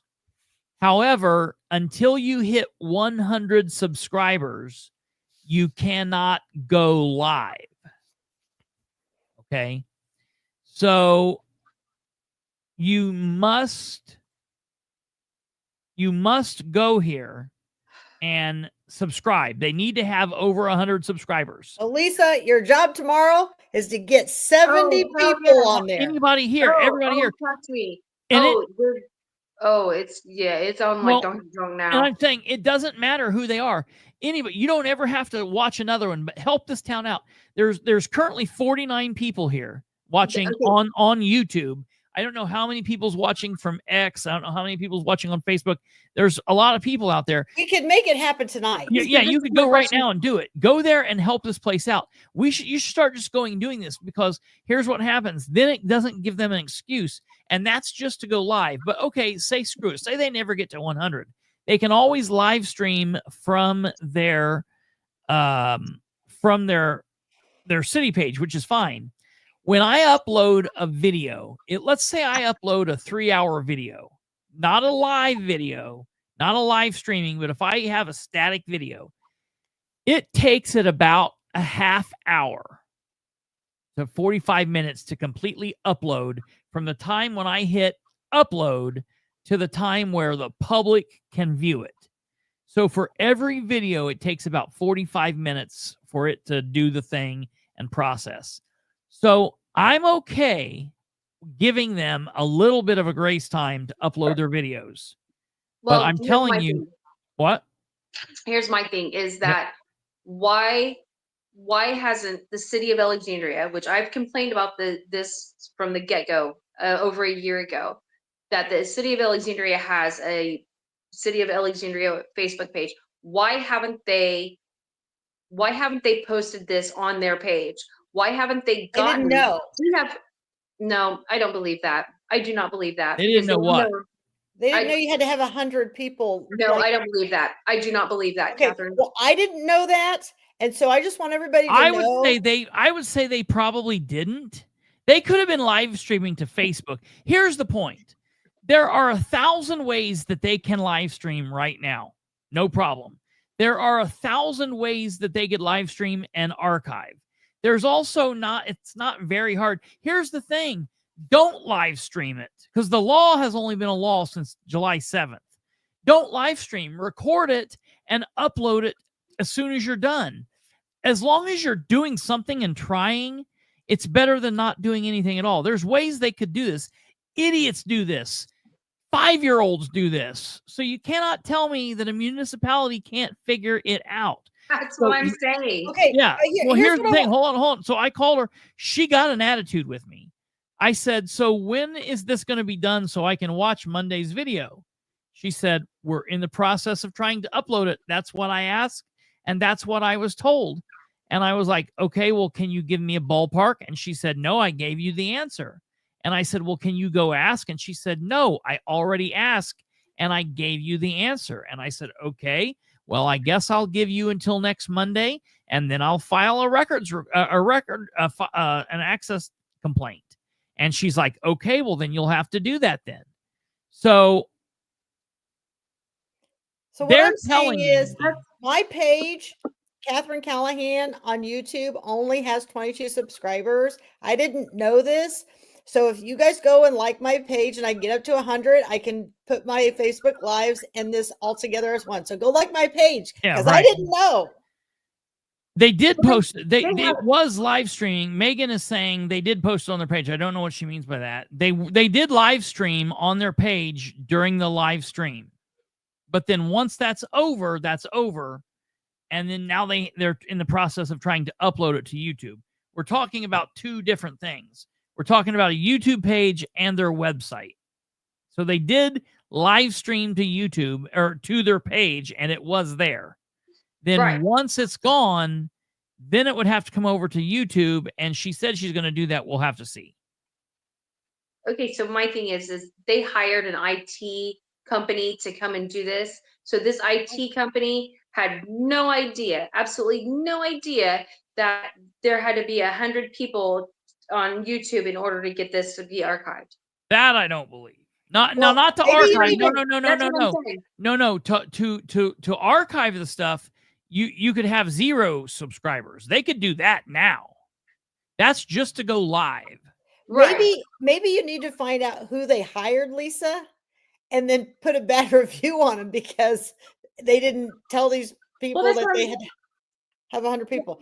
I want you to know that I'm one of the 31s that have subscribed. Well, great. Because I went and looked, and I guess I didn't even know I had subscribed. So, okay, so you subscribed to the Alexandria webpage, correct? YouTube page. The YouTube page. Okay. Yeah. So, okay. And again, why didn't the city of Alexandria post on the city of Alexandria Facebook page that they have an Alexandria city of Alexandria YouTube page? Say that again. Why didn't whoever takes care of the Facebook page of City of Alexandria, why haven't they put a post on that page saying, hey, you need to go to the City of Alexandria YouTube page and subscribe, and that way we can get these posted? Right. Or why? Like it's again, common sense, no brainer. Like, hello. I mean, I'm a peon. I have no idea of how technology works, but that is kind of common sense, right? Yeah. I'll make a post for mine right now. Or am I overthinking it? No. No. Okay. So I'll do a Facebook. I'll do a live tomorrow, and I'll tell everyone. 50 subscribers. 50 subscribers. Okay. It was 100 or 50 or 100. So that yeah. If you get 100, you're double. But yeah, so that's good. Yeah. And I've complained, I've complained from the get-go, because up until the last year, when you went onto the Facebook page of City of Alexandria, there was absolutely nothing on there. And when I started complaining about it, the city attorney told me, well, it costs a lot of money to do that. Excuse me? Nope. No, it doesn't. Like, you've got the secretary up there that, that can do it, or your IT person, whoever that is, they can do it. Why when you go to the Facebook page, there's absolutely nothing about the City of Alexandria on there? but now they've gotten better. I have to give them credit for that. So I learned something new tonight when he was telling me that. So I had no idea. Well, and I wanna clarify a little bit about what Megan's saying. She said it says in the law that they won't get in trouble for not live streaming. It's not that they won't get in trouble. It's that there's different steps you've got to take. So this is not like an Indiana code, like say, for example, murder is an Indiana code. The Right. unlawful taking of a human life is murder, and you'll get in trouble for that. So there's steps that happen if they're not complying with what this code is. What someone would have to do is basically you treat this like it is a public access law, and So that's what it FOIA. is. And you what? A FOIA. Yeah, well, no, FOIA is federal. Okay. So when you're dealing with that, people always get that. When you're pushing in record requests at the local level, it's called APRA, Access to Public Record Act. Okay. FOIA I is didn't know for that. anything. FOIA is for anything federal. That's because that's a long story, but whatever. I'm kind of a nerd about that. Anyways, I mean it's the same thing, whatever. But I didn't know about the other. So that's fine. That's fine. You and clarify with that. Yeah, but so basically what happens is if someone is if they're not doing what they're supposed to be doing, then the step is you file a complaint through the public access counselor. The public access counselor picks up the complaint, and then they investigate it. They take your side, they listen to their side, and then they rule in your favor or they rule in their favor. And then at that point, you have to then take that ruling and get an attorney and sue. And so that's what happens. Gotcha. It's not like, hey, you're not live streaming, we're going to come down on you. It just gives the steps for something to happen, because before there was no mechanism that would allow them. Now citizens have a little bit of a mechanism. It's still a pain in the ass and a lot of steps, and the burden falls on us. It does not fall on them. All right. That makes sense. That's that. So, well, we've been going for quite some time. Is there anything else you've got here, Catherine? Well, Lisa, what is it that you'd like to let your community know about your water? I post all the time, but you guys have, you need more involvement. What would you say to the viewers tonight? We need your test results. We need more water tests. We don't have very many. I need to, you can message me on Facebook. You can reach me at 765-639-8278. Please text me, because I don't answer numbers that I do not know. So texting me would be the best. I will be more than happy to come to your house. We have a 2-for-1. So if you pay for yours and your neighbor wants to get theirs done, we have access to be able to pay for your neighbors, or vice versa. However, but we have to get more people more involved in getting the test results, and chlorine. That's our main thing that we need to focus on now, is the chlorine test and that's $5. And it's really easy to do. If you just want to contact me on Facebook, Lisa Mullins Summers, I'll be more than happy to come to your home, do whatever to test your water. Very good. Megan, you're saying show what I sent. I don't understand what that means. A couple things that I just want to address while we've been on the show. Mm-hmm. One is that Goss Reeves, who we talked about at the beginning. Yeah. She represents the northern end of Madison County and Grant County. So we're probably looking for somebody over in the Elwood area. Did you not hear me say that? So that's a big thing. The other thing I've heard. So the blonde. From District 31. And then the other thing, I heard about is that Jonathan Culp is trying to become a deputy officer. The deputy officer. So No, Like- no. You said no. Yeah. What is it? What like do you in mean? one of the towns, he's trying to get on and You mean he's trying to become a reserve? yeah, that. So in Alexandria? No, Arrested? in another area Where? Oh, okay. where he So- lives, Where's he live? Markleville. Oh, that would be horrible. Oh, so that's Southern Anderson. Yes. And Uh, I have lots more to share once we get off the air that we need to discuss. That's come in. My phone has blown up all night tonight.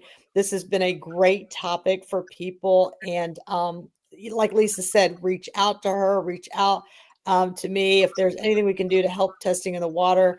But now what they're saying is, and I guess we're going to have to step it up. If we test for the E. coli and coliform, we're going to have to test for the chlorine at the same time. yeah. Because the IDEM and the water person, they're not working for you, even though you're paying their salary. They're working to protect them. And you know what's crazy is that the people of Alexandria, like our water bill used to be maybe 3 years ago, it used to be between $45, $60. Now it's 75 to 100, 120. Wow. Like Wow. there are some people that have like astronomical. I know in Arestus, which is 3 miles from Alexandria, they are on the city water company or city water also, and some of their water bills are like over $200. Holy cow. Yeah, they're on the city, and they just raised that here in the last. They're because they hadn't raised their water rates in like 13 years or something like that, and so they just raised it maybe 2 or 3 years ago, and now it's like almost $200 a month for water in Arestus, and that's And Alexandria. if you're going to the fair Friday and Saturday night, stop by the booth, sign the petition for the against the regional utility, sign the petition for the 8th Street Trail to Nowhere. Come out, talk to us, give us any information you want to share with us. And as always, we'll keep you confidential. So, I've seen Tweety Bird has shared this a couple times, a couple of different videos for like last several months. Why are you guys not testing for lead? because our pocketbooks only go so far. Okay, I mean, And okay. Before I mean, we so is do that a something shotgun approach, we're trying to narrow in what we can. But you know what, Lisa, if you're going to take water, I'll pay for it. Check it for lead. Okay, Well, so I mean, is that what more is that? How much does that cost? What like for someone who you know, doesn't do that? I don't know. I don't know how Okay. the cost on that. I do not know the cost on that. But I guess the main thing is the E. coli and the bacteria that's been in the water. Yes, lead is in all of these houses here in Alexandria are very, very old. Yeah. My house was built in before 1896. Okay, so I know that there's probably some lead in my house. And lead it's inevitable. It's going to be everywhere. But the E. coli and the bacteria is, I think, for me and the majority of the people here in Alexandria is the main concern.